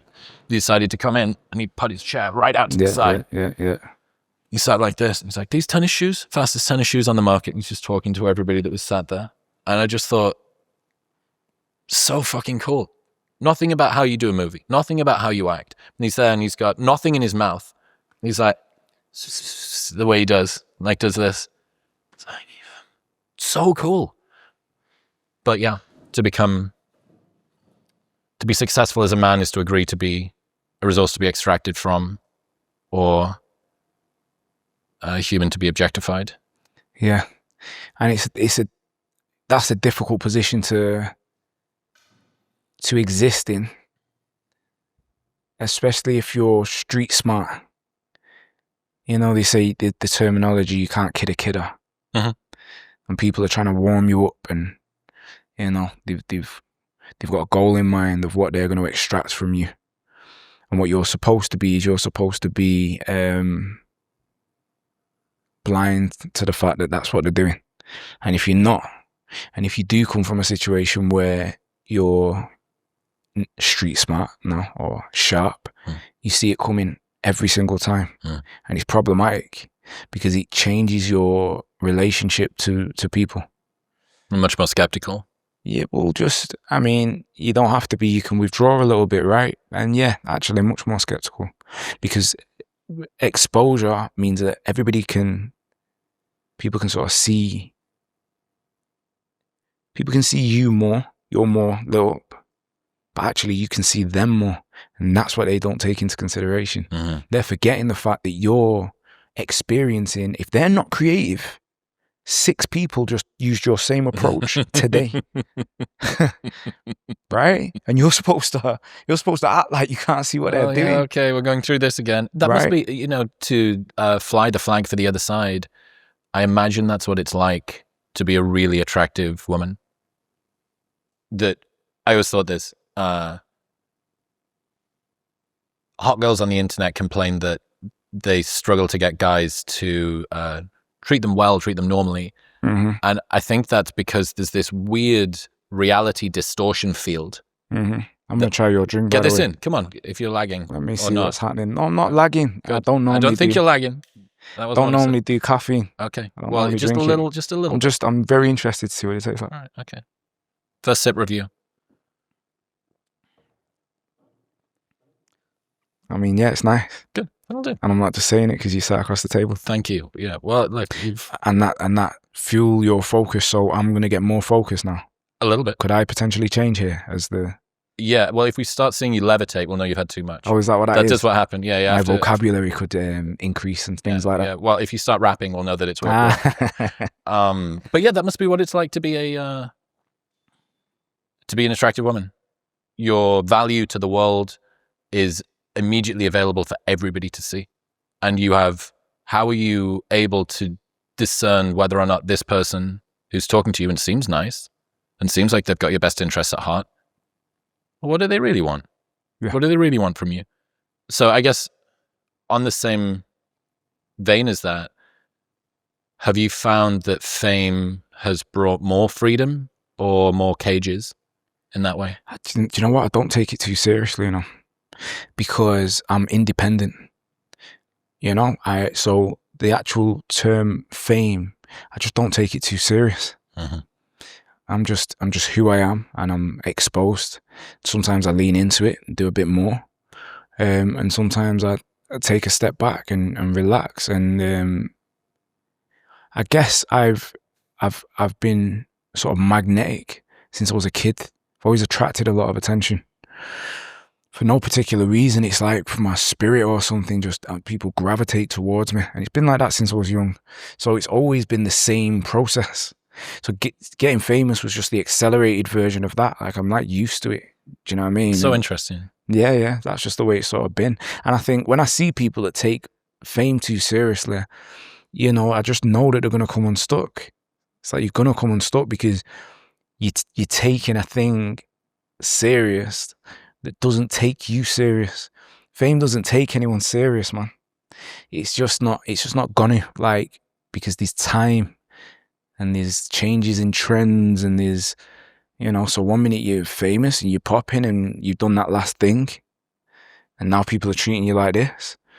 And then the thing you've just done, everybody hates, and now people are treating you like that. It's just gonna run riot with your mindset if that's something that you identify with being a famous person. So I always sort of say I'm not a celebrity, but that's because that's how I'm framing it to myself. Mm-hmm.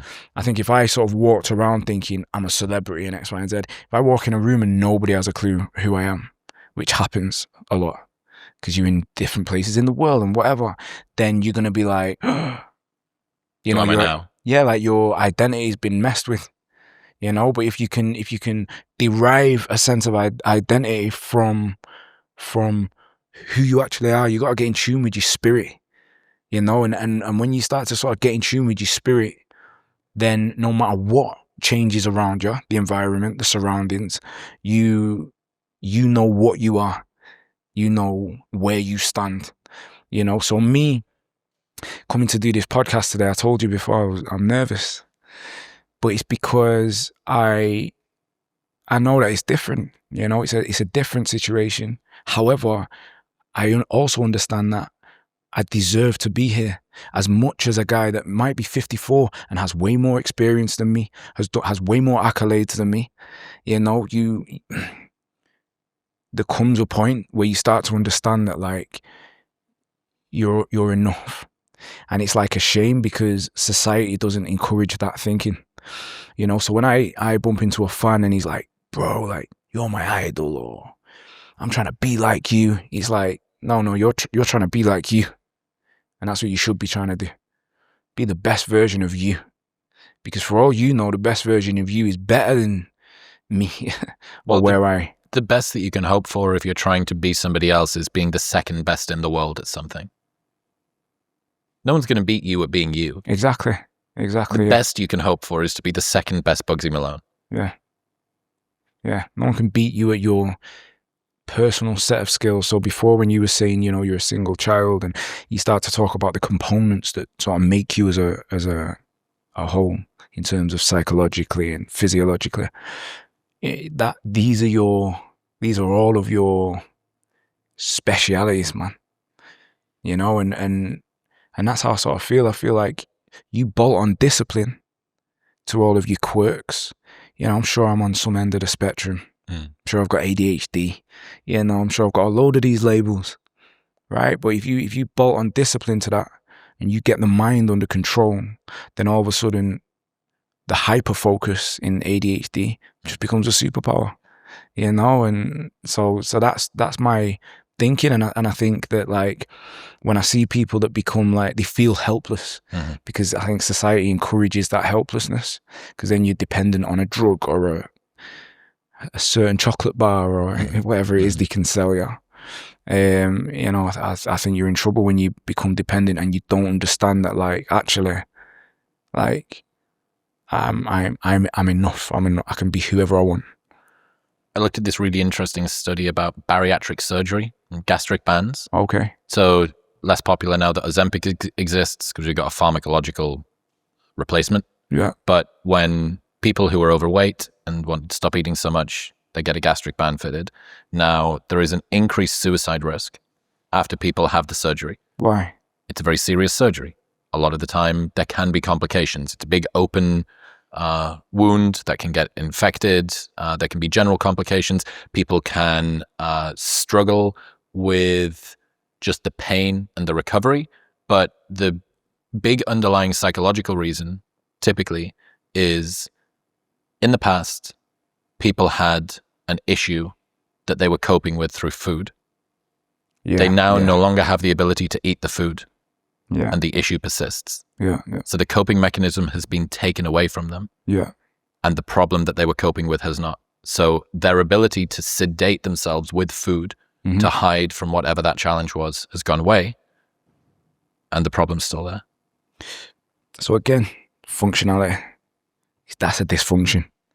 And you really got to be ironing them out. And by the way, I'm saying this from a position of being the most dysfunctional man on the planet. You know what I'm saying? Like, these times in my life where I'm sure it was psychosis. These times where it's been depression, flipping. Like, I've gone through, in my songs you hear me talk about borderline personality disorder, and that's because I'm Googling away and I'm looking at all of the, you know, explanations. Got that. Yeah, it's that. I'm experiencing that. I'm experiencing, you know, and if you're not careful and you start taking them labels seriously, you know, we've all got everything to some different extent. But what are you going to do? Are you going to accept the fact, you know, there's a point where you just have to stop accepting the fact that you lose control of your emotions. Get it under control.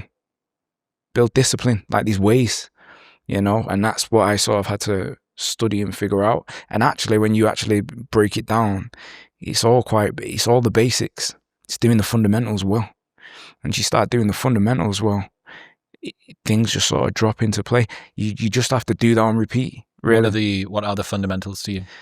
I think diet's a big one. Gut health, again, you hear people talking about it. Problem is with people talking about things like that is then people turn up to capitalize on it being a popular category and people want to sell crap. I was going to make, not to deviate, I'll get back to it in a second, my fundamentals, but like, I was going to make a protein brand with a guy, and what I sort of figured out is he wanted to make like a prime type drink. What I was interested in is making something more beneficial in terms of people's health, just because when you've got a job that involves exposure, when you say to someone, buy this thing, they're trusting that you've done the research and this is going to help their life, right? So at that point, I feel guilty if I'm selling somebody something that's not helpful. So I had to pull out on the business venture. Anyway, so one of them is diet. Diet. It's a big deal. Training. It's more the mind. Exercising the mind, you know, and the body. I just think that, like, as we all know, it's one of the biggest deals. Expanding your understanding. I think if you're naive to history and like what's gone on in the world before you was here, you're just existing in this day and age blind and not knowing the patterns of history, the cycles. Sorry. You know, things reoccur. So yeah, in that respect, study. You really got to study. And when I say protect your energy, again, I don't think everybody's got the best intention for you. You should probably understand that, and you should probably try and pick people with the correct sort of morals and integrity. And sometimes it's that people don't have control of themselves. Do you know what I mean? They give in to their impulses. It's a challenge as well. Successful guy, attractive woman, successful woman, attractive guy. You warp reality around you, and it makes it harder for people to treat you normally, even if they're trying. Yeah. I see this with Joe Rogan in Austin.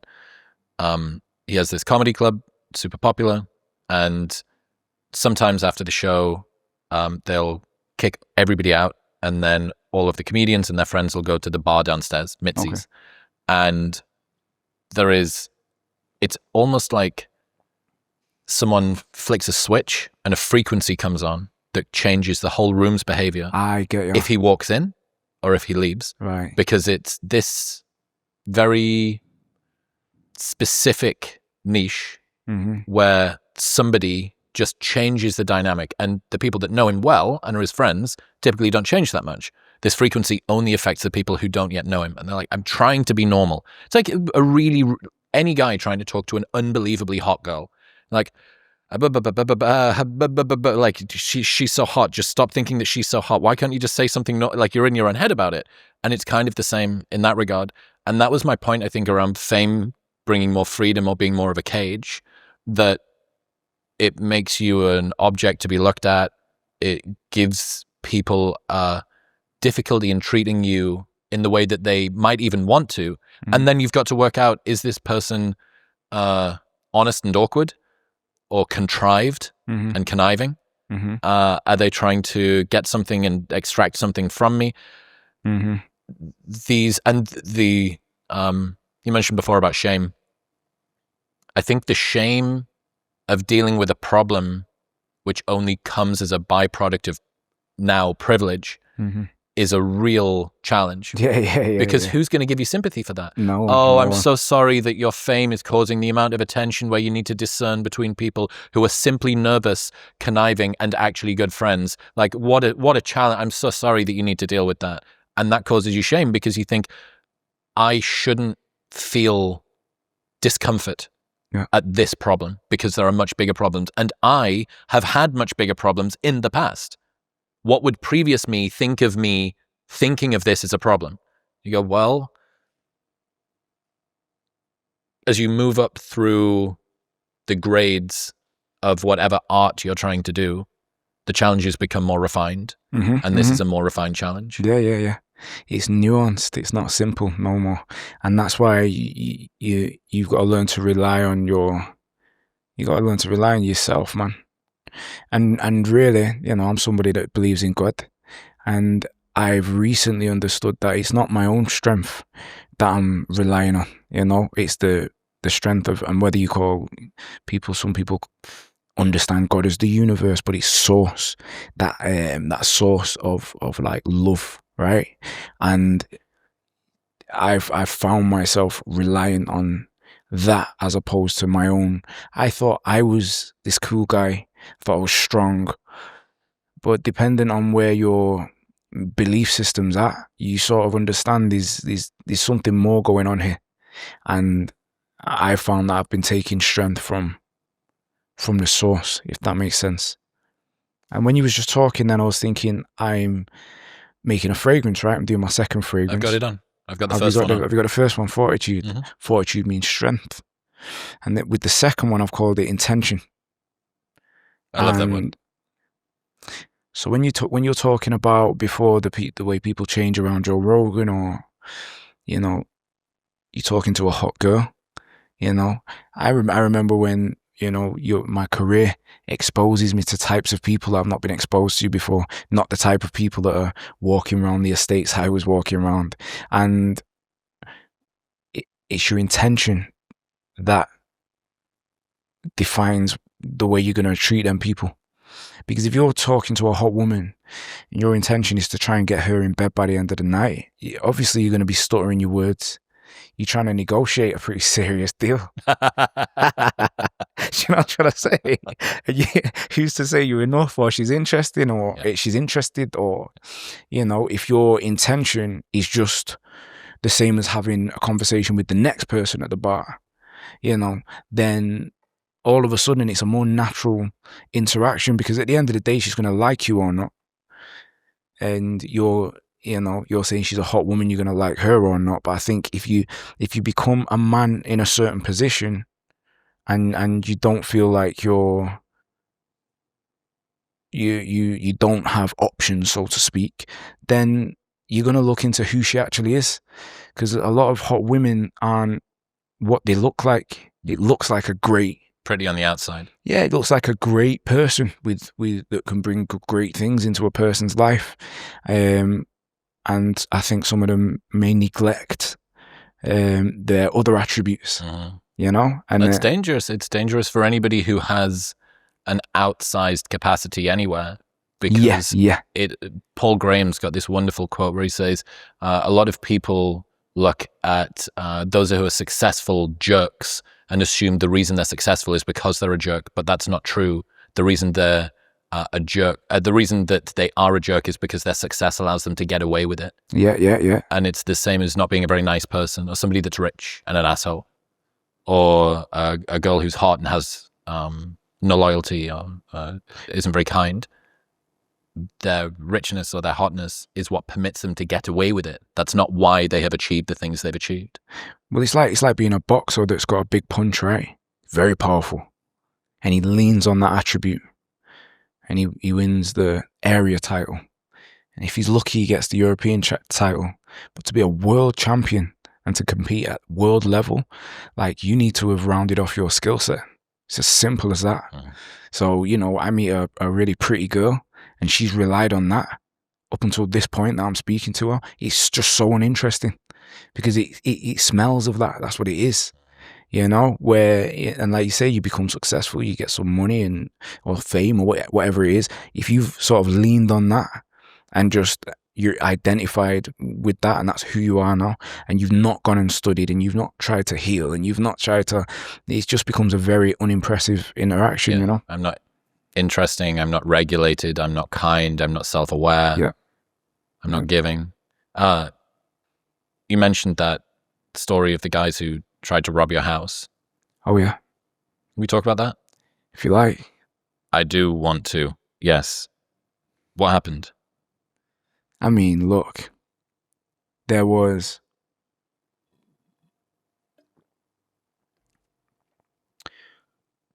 some like teenagers. I've just moved into this house.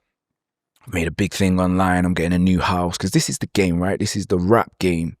You're going to get to a place where you're doing well, and people want to know if it's true or not. Have you really transcended the bottom? Is that really possible? Because it's like in the Batman film, right? And there's that prison, and to get out of the prison, you've got to escape and jump out of the hole at the top. And that's crabs in a bucket. We're all looking at the top of the bucket, thinking, can we get out of there? And once you're in the process, it's interesting really, because you got to fake it till you make it, right? So you're sort of demonstrating that, like, here's where I'm at. You know, some people are less honest about it. I was trying to be sort of accurate. So like, it's like, I've bought this house and I've not really built up the walls on the outside, or there's no blinds up at the time. And there's like a group of like teenagers up on the wall, and they're shouting me, Bugzy, Bugzy, Bugzy. And I'm thinking, whatever. And then my girlfriend at the time gets out of the shower, and he's walking through the house naked, and they're looking in through the window. She's like, the kids outside have seen me naked, right? And I'm like, yeah, just give them time to go, because I'm thinking, I've not moved here to then start like going out and just even chatting to the kids. Do you know what I mean? Like, I'm gonna try not to get too involved at where I live, right? So time goes by, and then eventually there just come a situation where I'd sort of left the house. I thought the coast was clear. Left the house. On this particular day, I was trying to get my little sister to make friends with my mum.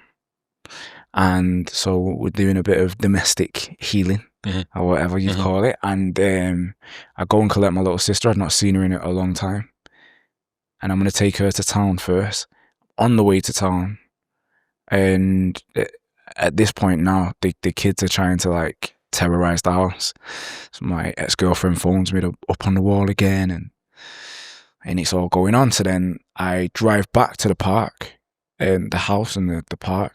I pull up and I see the kids and they see the car and they just want to see it's me. I get the situation. I'm a famous guy. I live in the area.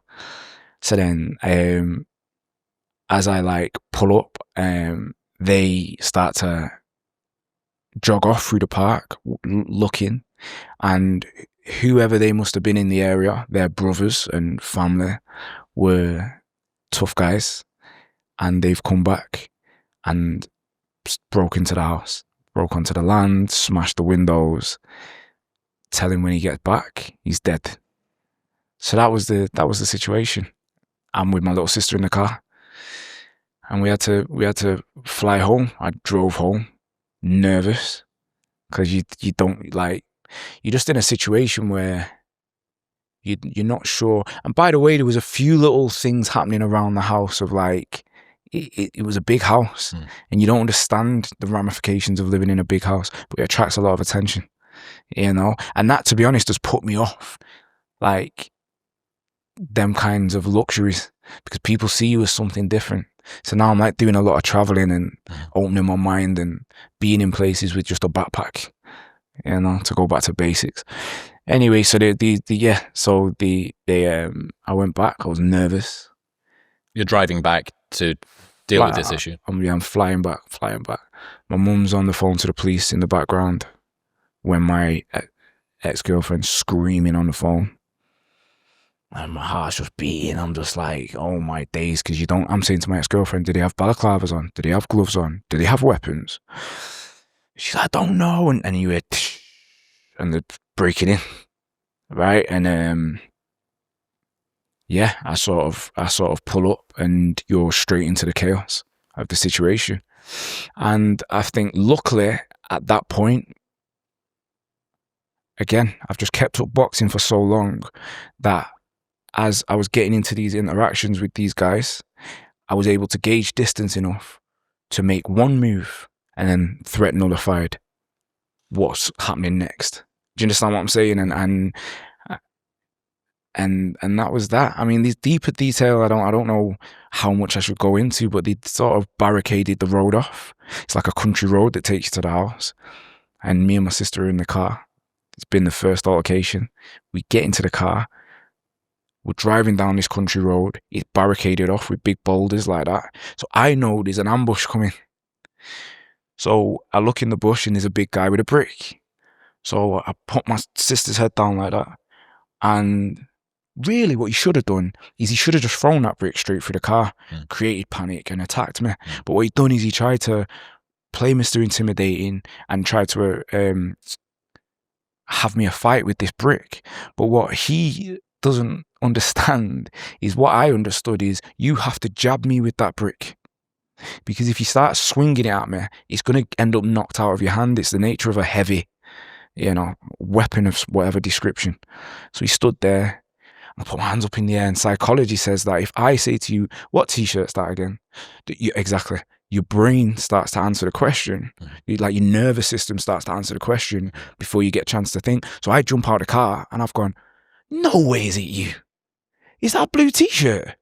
Fuck off, you. And I'm asking him these questions, and you can see his brain doing, but I'm closing the distance and I'm sparring every day.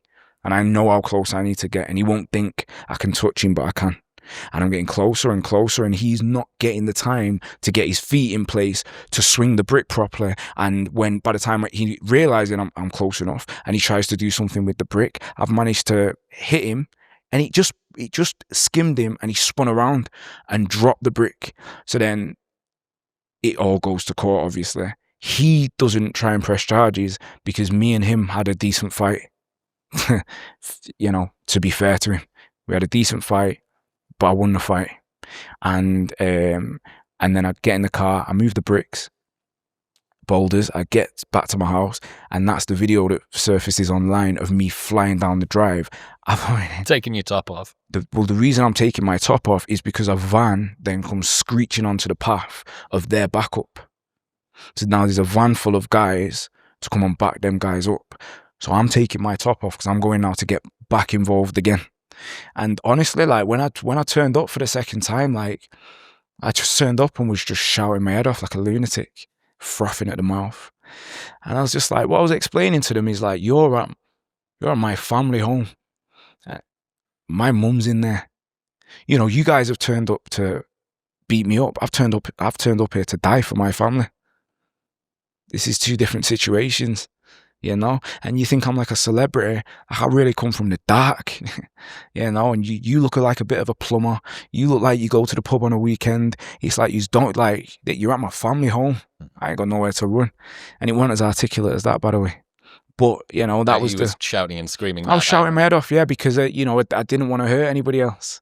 And it was getting out of hand, you know, because boxing allowed me to be able to deal with it clean cut. But if I didn't have boxing, then I'd have got into a fight with the first guy, thrown onto the floor, and maybe beaten up outside my own house, you know. So boxing was able to get me through the situation. That was that. There was after the situation, then they tried to phone the police, you know, and there was a court case, and there was this moment in court.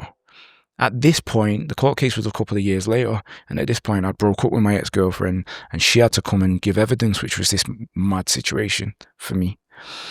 And there was just this point where I had to speak to the jurors, you know, that are going to judge her. There's like a panel of people that are going to judge. And do you know what I'd done? I just told them who I was, because I understand that people look at a guy that looks like a tough street guy and he's a rapper, and all these sort of stereotypes go with these people. Look at things in categories, right? Because sometimes people are too lazy to understand that everyone's just an individual.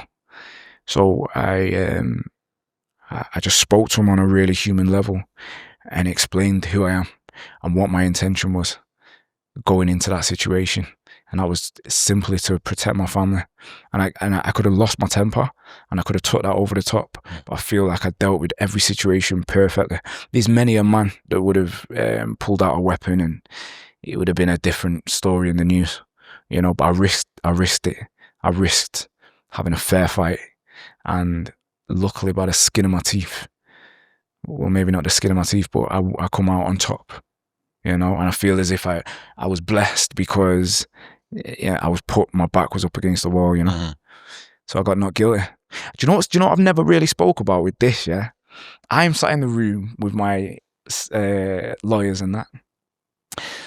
And they're like, right, today's the verdict. You're either going to get guilty. Bro, if I get guilty, as a kid, I was a persistent young offender. Mm. I was in lots of trouble all the time. That was something I had to overcome and get out of the habit of being. Mm. So I'm thinking, for the criminal record I had when I was young, like, if I get a guilty here, this is looking like jail. And did it feel like you were back there? Oh, man. What did it feel like? Because it's all over social media and the paparazzi are coming to my hotel. I'm not signed to a record label. I'm independent, you know. So for the newspapers to be turning up, when I fell off my bike, it's in the newspapers. When I got engaged, it's in the newspapers. It's sort of unheard of. I'm independent. I'm not a record label's cash cow, right? So you're going in past paparazzi every day. It was just a bizarre experience. And on the day when he's like, today you get the not guilty or the guilty or not guilty, my heart's beating, shitting my pants a little bit. And he's like, we've got a prepared statement for if you get not guilty. I said, that's the one I'm interested in. Because now I'm doing the law of attraction in my head. I'm like, there's no way I'm getting a guilty today, right? He reads it to me. I said, okay, it's COVID. We're just coming out, we're sort of in COVID. I'm doing a tour. Tour tickets aren't selling because people aren't sure whether to put the money into concerts because they might get pulled. Might be inside. Do you remember that stage? So I'm putting a concert on in the most controversial stage, right? I said, at the bottom of that statement, just write, that Bugzy is going to go away now and concentrate on the ticket sales of his UK tour. You used your statement as an ad read for the tour. Listen, it's turning a negative into a positive, right? And in my heart, I believed I was righteous. What the judge was going to believe on the day is, you know, who knows, sort of thing. But they judged me fairly, and I got this not guilty. And then I was on the stairs, stood there in this pinstripe suit that I got made after John Gotti's suit when he got off his court cases. I quite liked it. It was tailored well. I'm like stood there, and I remembered, oh yeah, we've got all the news in front of us. And he goes, and Bugzy is going to go away now to concentrate on the sales of his UK tour. And bro, the tickets just sold out. So I'd fell off my bike. I'd come back from the bike accident. I had this big court case from these guys that smashed my house up, and I ended up selling out the tour. You know, so it was a triumphant moment. It was a negative into a positive, you know. The number of guys who hear stories like that, some dudes break into the grounds of my house and I would have had the top off and I would have had it and that would have been me. I think it says an awful lot about what someone does when their back's up against the wall like that, because we were talking before about Velvet Prison, silk pajamas. I have a friend who went through a rough time a few years ago, and he was explaining to me. He said, "All my life I thought I was a coward. So I spend my time around hard men. You know, I like fighting. I like being around operators, special forces people. But you know, all my life I was worried that I was a coward. That I'd never fully tested myself. I'd been tested. I'd done hard things. I'd chased after stuff. It was always kind of on my terms. Yeah. It was always I was electing to step into whatever the challenge was. Yeah. And I wondered, he used this line, it's so fucking brilliant. He said, I wondered when my better self was going to stop clearing his throat in the room next door. He said he could just hear him coughing next door, like his better self, his best self. And then he went through a really, really rough situation. He's like, okay, I'm going to work out whether or not he's going to stop clearing his throat or he's going to kick the door down and come in. And sure enough, he kicked the door down and he was there. I just love that idea. And I wonder how many people never get the blessing of being tested fully. No, here's the thing. I think we do get the blessing of being tested, but I think the test starts small. And I think if you fail on the small tests, you don't even get to the big tests. If the small tests make you depressed, make you think, oh, it's not working, and make you give up on your dreams and you sort of become a victim, it's harder for me, it's easy for them, and you just end up sort of stagnant, then you don't get to the bigger tests. I think the bigger test came for me in life because the little tests, I was plowing through them. You know, so it's like a boxer in his career or a jiu-jitsu practitioner. You know, he's building up, he gets his blue belt and then he gets to brown, he gets to a black belt. It's that you get to the black belt of challenges, and that's the interesting challenge because they're the ones that are like make or break. You know, and that's when the opponents get harder. Oh, that's when the opponents are also world level. You know, because you do, like, once you've overcome certain challenges, you start to think, I'm getting pretty good at this. Like, I don't think life can beat me up. You know, and then bike accident, court case, pandemic, no ticket sales, you know, bad selling album. Yeah, like real. You know, you wake up on the floor in a puddle of blood. It's like, there's the moment, but there's the transcending the moment. There's the fight. You've got a 12-round fight ahead of you. And the people don't talk about the details of that. They'll see someone like me on a screen. They'll be like, oh, he's bounced back well. It's like, no, that was every single day for months and months and months on end. And do you want to know what the main fight, what I find is the ability to believe in yourself and the bigger picture every single day. You can't take your eye off it. I think the moment you've sort of took your eye off it, it's like the momentum slows. If, you know, you're in a car crash and you break your legs or whatever it is, and you think, oh, I'll never be that person I said I was going to be now. It's like the momentum starts slowing and slowing and slowing, and before you know it, it's at a standstill, and you got to start all over again. So the 7 years you've just been climbing for to get to that level of momentum can go.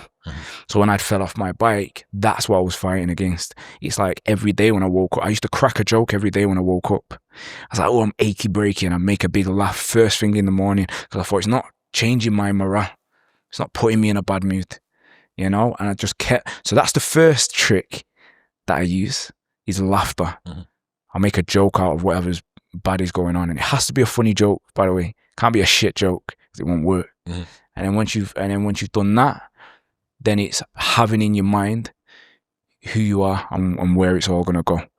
And again, the new fragrance, intention. These are all the things I'm talking about with intention. You have to have the intention of becoming your higher self, or I don't think it will happen. When it comes to finding inspiration for your art form, for rapping, I've heard you say, for me to find inspiration, I have to live some life and almost forget about writing lyrics. One of my favorite lines around this is, in order for art to imitate life, you have to live a life. That comedians that spend a lot of time on the road, all of their jokes are about airports, hotels, and dinner, because that's all they know. Okay. I'm interested when it comes to creativity and the well that you're able to draw from.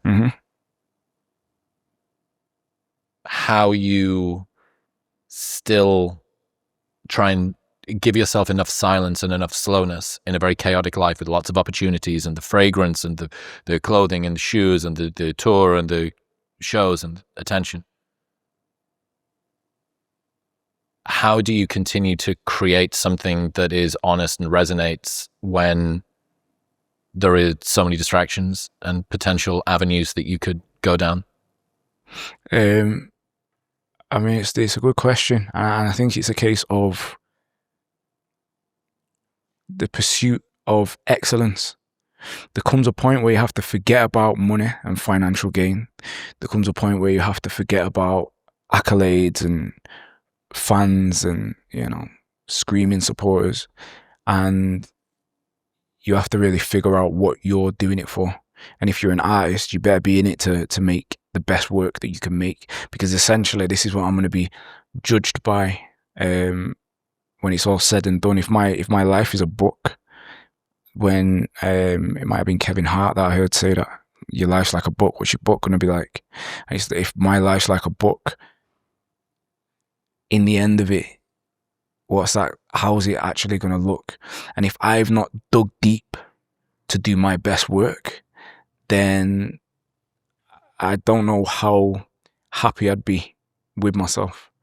And in terms of the well that you talk about, I've just figured that you have to absorb in order to radiate.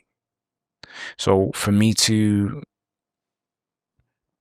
create on the next level, I have to go away and absorb. I have to watch lots of films. I have to study whatever it is I'm interested in studying at that time. Live lots of life. You know, I have to just absorb and forget about being creative. And then all of a sudden a switch will just flick one day and you go back into creative mode. And you've got all of these sort of inspirations and you know, influences that are being filtered through your outlook on the world, you know, and then you're able to, you know, I'm a storyteller. And that's what's mad, because I'm not I'm not a rapper, I'm an artist. Rap music has been my way up. It's one medium. It's one medium. And at this point in my career, I'm interested in a more credible job description.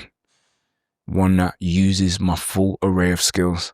So people look at the brand that I've built and my business, and I can tell that they can't really wrap their mind around what they're looking at.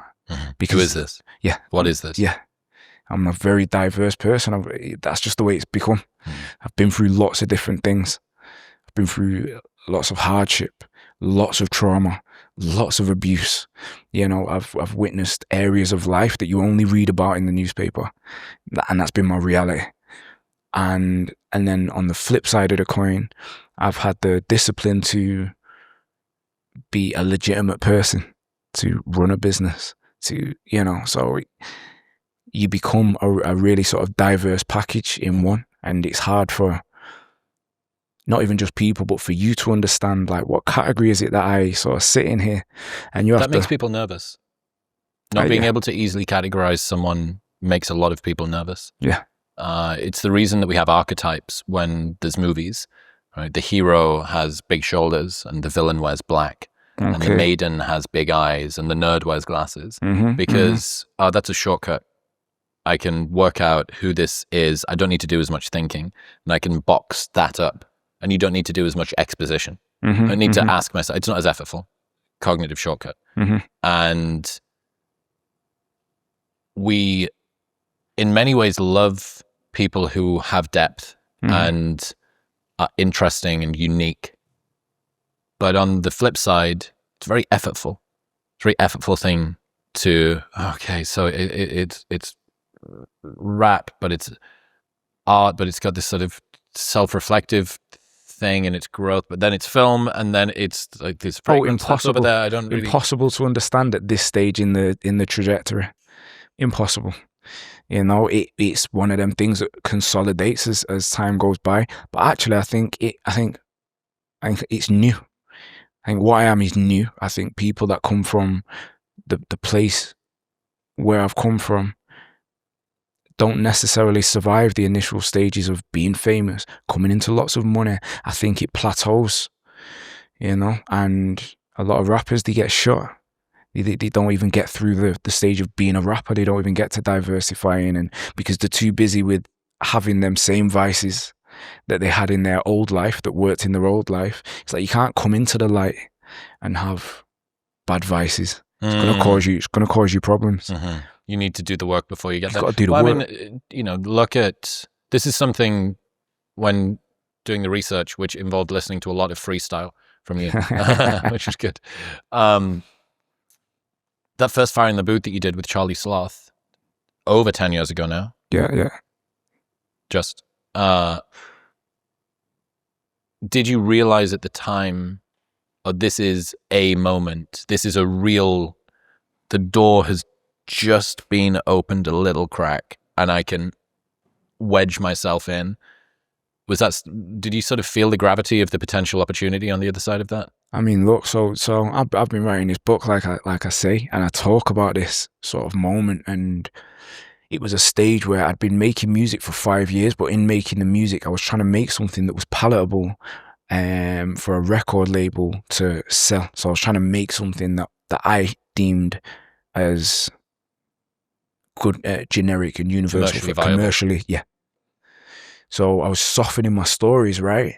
And then there just come a point where I'm exposing myself, like, with no reward.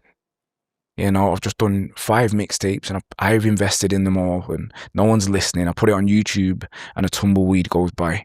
And I'm just like, there just come a point where I thought I have to throw caution to the wind. And I remember in the book, what I talk about is the turning point.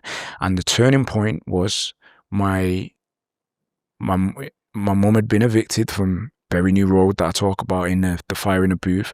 She was living in a little flat, a 1-bedroom flat with her ex-partner. It was going wrong and she was stick thin. My mum was about 5 stone and on the verge of death.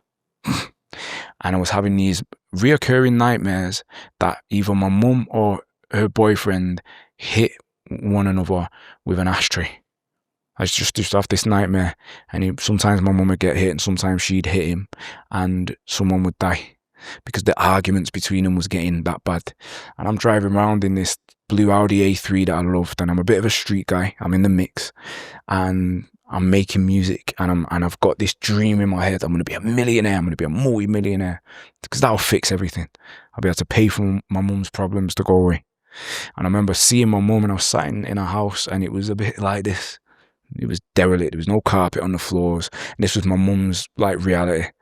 And I remember taking her out for a little bit of food, and her boyfriend had let himself back into the house. and locked her out. And when we came back, she was locked out. And he'd rang the police.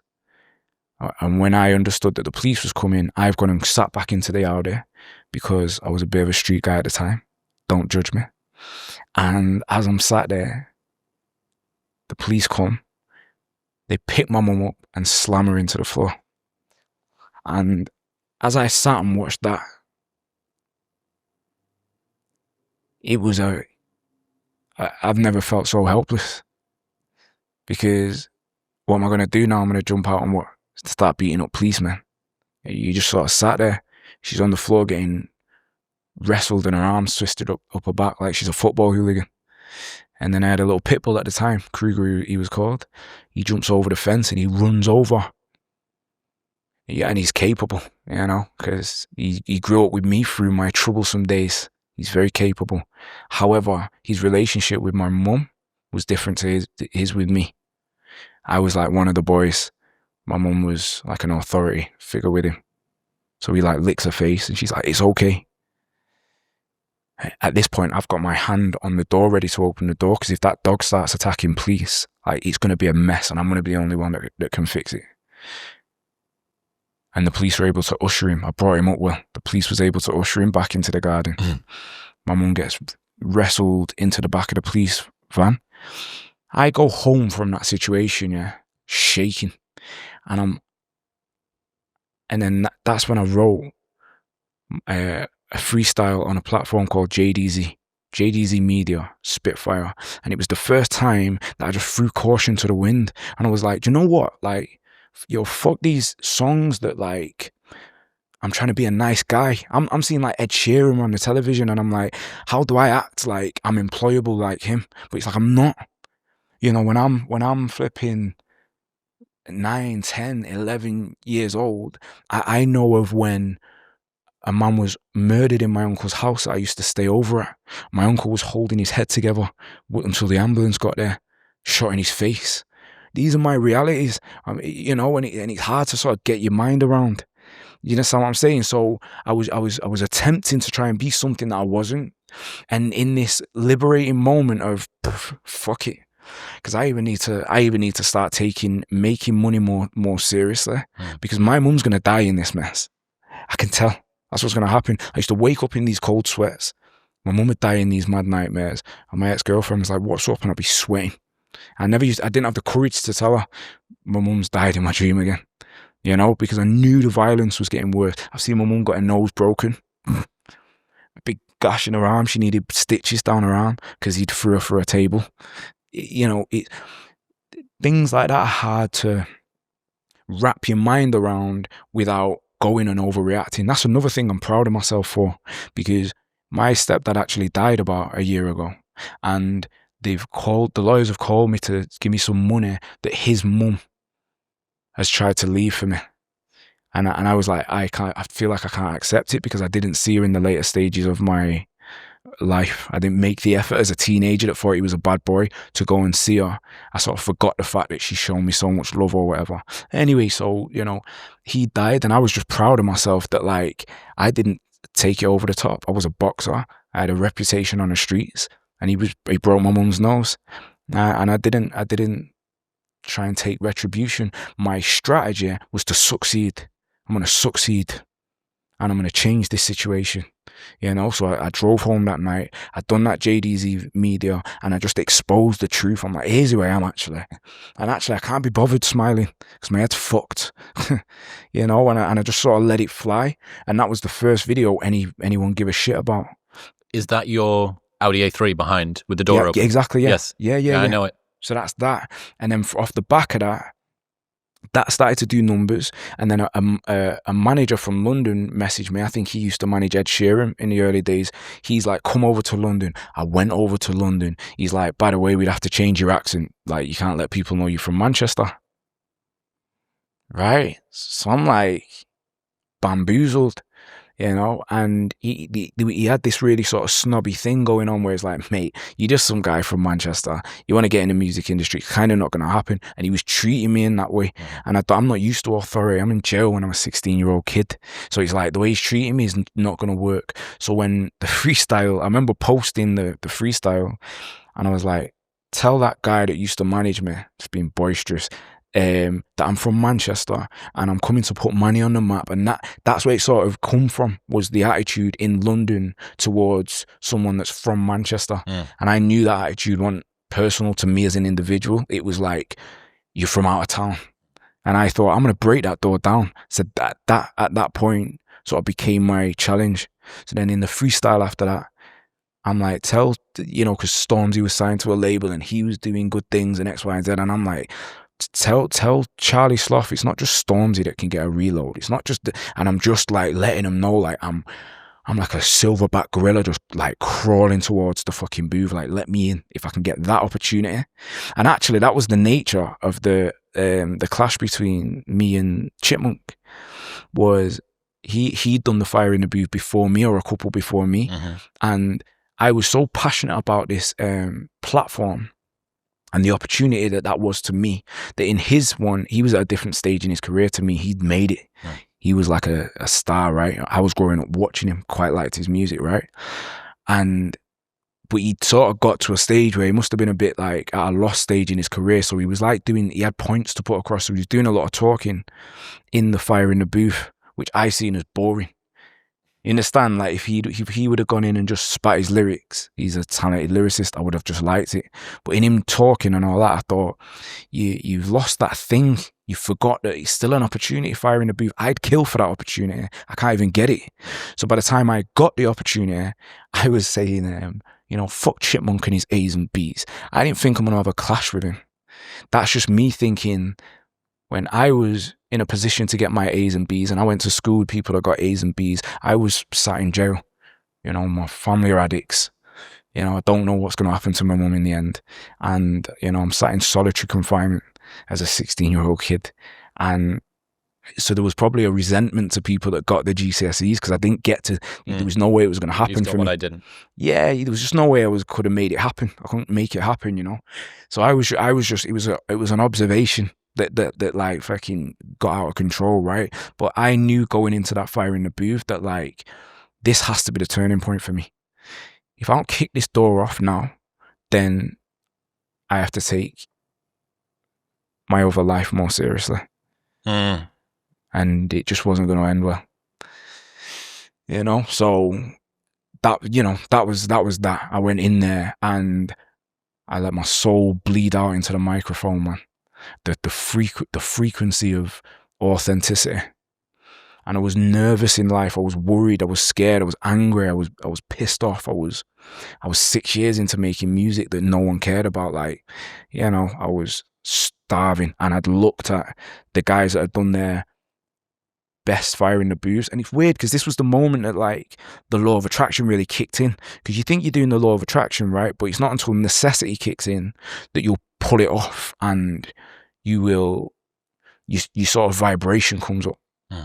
So because it was a real big moment, when I'm looking at, you know, rappers like Nines, rappers like flipping Kate Coke, and these sort of pioneers in London that had got big numbers on the Fire in the Booth, I was telling myself, I'm going to outdo these guys. In fact, I'm going to have the most viewed Fire in the Booth of all time. It's just little dreams that you've got in your own head, but that's what happened because of how much I needed it.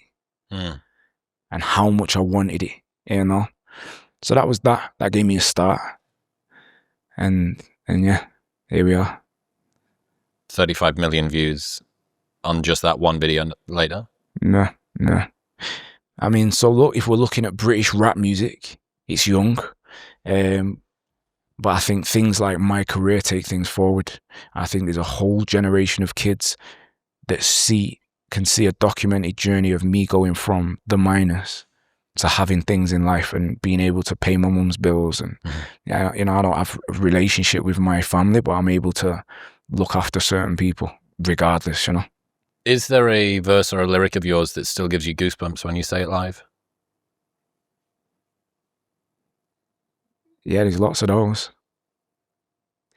I think when I done the tour in Manchester, I sold out the arena. It had not been done before in the rap space, and I think I made friends with my mum at the time and brought her over to the situation, the tour, sorry, and yeah, in MEM3 where I'm saying that I told the nurse that there's no way I'm dying on this bed. Fuck that. And it was a moment where when the blood clot had started going through my heart, I went to get the nurse on my crutches. She was very blasé about the whole thing because it's just their job, right? Like, people are dying all the time. And I'm like, no, nurse, like, you know what I mean? And she was just looking at me as if to say, like, this is what it's like. And I'm like, no, I need the doctor. I'm gonna need, like, you know. And yeah, that moment happened. So on tour, yeah, there was a few goosebump moments. There was a few little goosebump moments, yeah. Is rap beef genuine? How much of it is just marketing in disguise? Yeah, I think what was happening at the time, yeah, is that I was coming from being a street guy into an industry that I don't understand, and I'm just trying to bulldoze my way through. It's like, I need some dough. I need some dough. And attention. I need, yeah, because I need my career to take off. I need these songs. I feel like my story's, like, worth listening to. I feel like the music I'm making is interesting, especially compared to what's going on. And so I was trying to just bulldoze my way through. And in doing so, I was just being clumsy and not caring. It was what it was, right? And so then I remember when Chipmunk dissed me back, I was like, I was happy about it.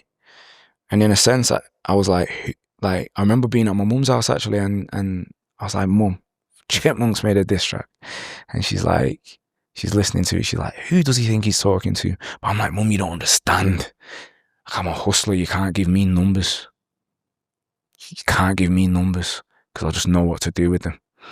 So from that, what I think people don't understand is, you know, when you watch a boxing match and one fighter, say Mayweather, he just wins the first 7 rounds.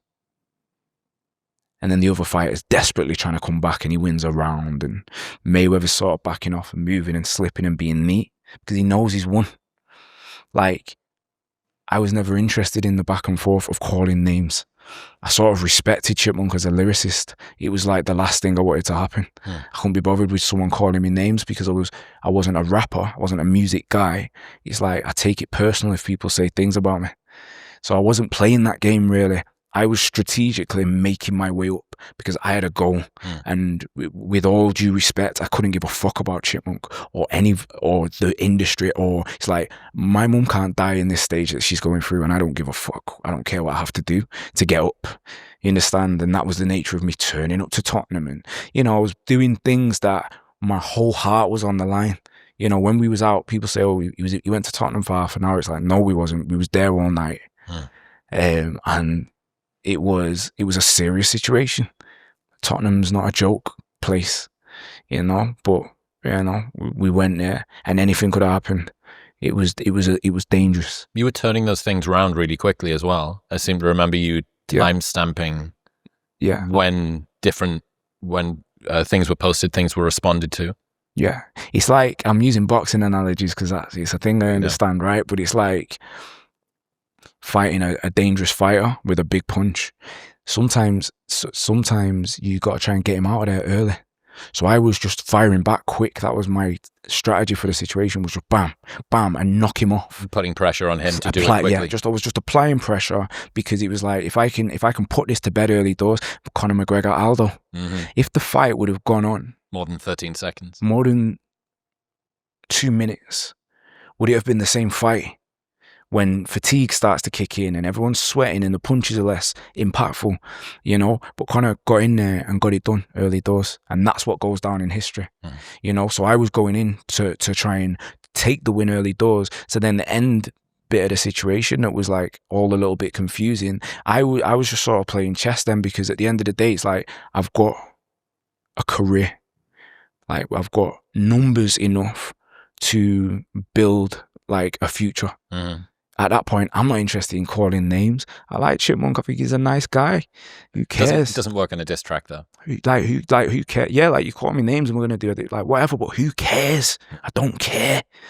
There's real shit going on. You understand what I'm saying? This is an opportunity to fix it. I had to focus on the real shit. I was doing 3 or 4 festivals a week and I was just banking the cash. And that's why by the time it come to getting the Lambo, I was just focused on building the brand. You understand? And unfortunately at this day and age is Instagram and exposure. I don't necessarily like it, but when it's a part of your job description, you better get it done. How much was the solutions that you came up with, how much of them were emergent? I just trust my taste.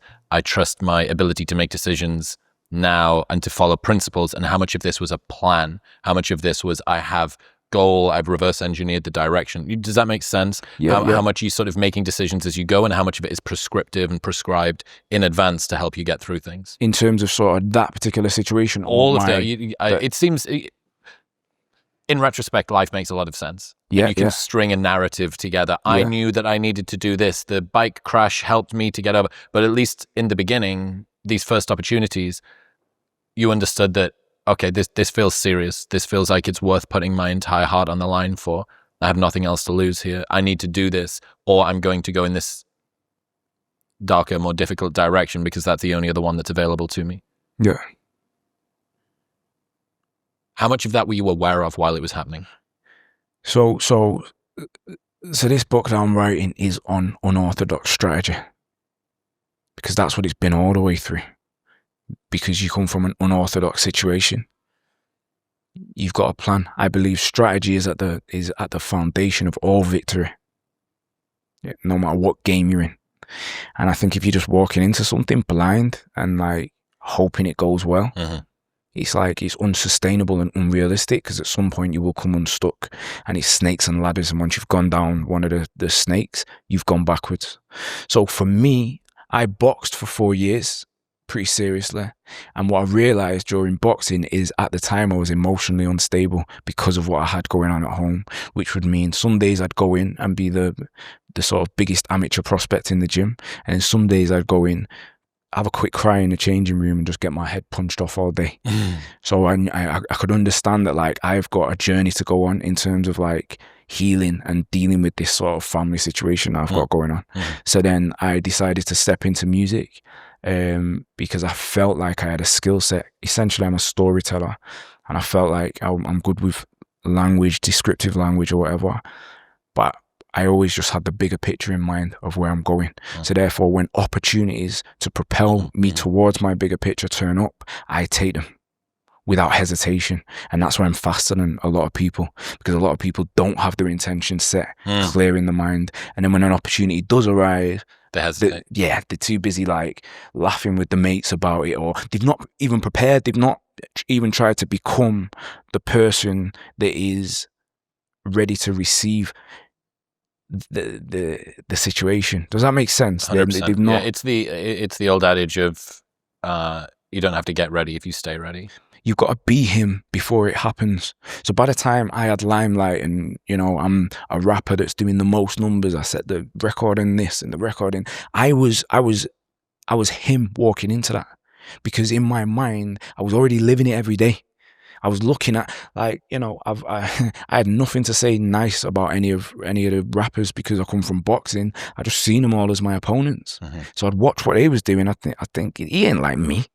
He can't do it like I've done it. And, you know, he makes a gangster song. I think he's not lived the way I've lived. When it comes to that self-belief, how do you have, like, what is the evidence if you don't already have proof? If that makes sense. Like, you are believing that you can do a thing that you haven't yet done and don't have any reliable evidence you can do yet, other than, I think I got this. Yeah. Again, it's the small things. So when we spoke about the small challenges lead to the big challenges not coming if you don't overcome them. It's overcoming the small challenges that sort of give you the confidence to know that you can do it. So I just started small, like a driving license. Yeah. I'm going to get my driving license and I'm going to get a car and I'm going to be driving on the roads. simple thing, right? But what people don't take into consideration is if you're in jail when you're 16, you didn't get your GCSEs, when you go out into the world, into like, you know, official situations, you feel like you're a jungle creature in the zoo, right? You're a wild animal. So, you know, studying for a driving test every night before bed is foreign. Like, it's not your remit. So I just started with simple things and believing I can study for 6 weeks straight, turn up on my test, ace the test, and get myself a car. I just started with little things like that, and then I take the confidence from that. I put it under my belt, and then you start dreaming bigger and bigger. And then eventually I just had the minerals to design the bigger picture in my head. I thought, if all these little things are working here, it means that I can sort of design my own future.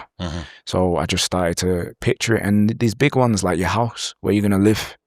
I explain it as a description box that you gotta fill, right? And if you don't fill in a box on the description box, you leave it to random chance. Do you know what I mean? So if you leave the house box on thingy, then whatever house you're gonna live in, you've just left that to random selection. That's intention.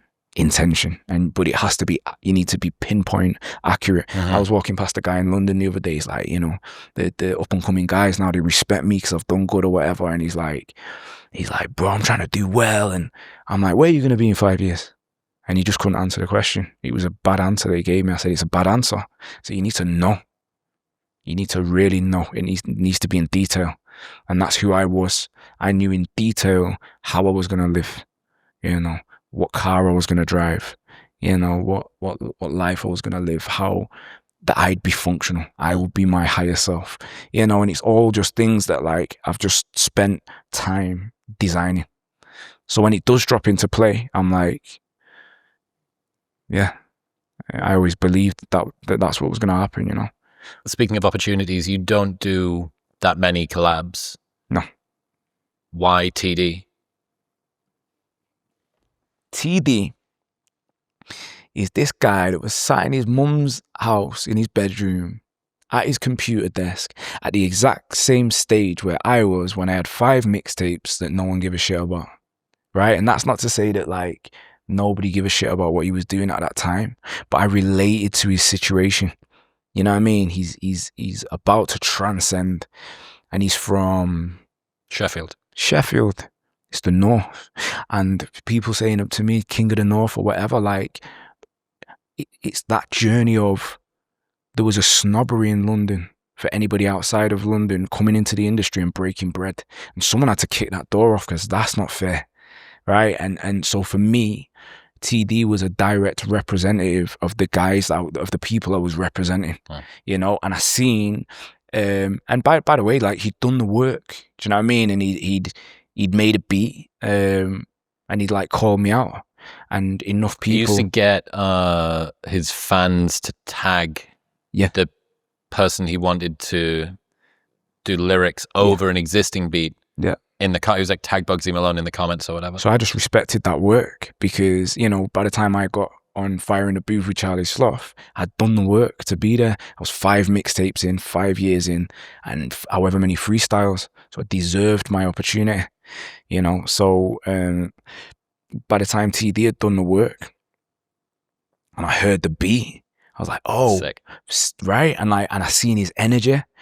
I just leaned into it because I thought, you're the exact type of an individual that like I relate to. You've been sat at that desk in your mum's house in your bedroom for years. When you Fallout 4 blue chair, office chair thing. Yeah. And you've been doing the work, and you've had them moments where no one believes in you and you're starting to struggle to believe in yourself. So I just relate, you know. So I leaned into it.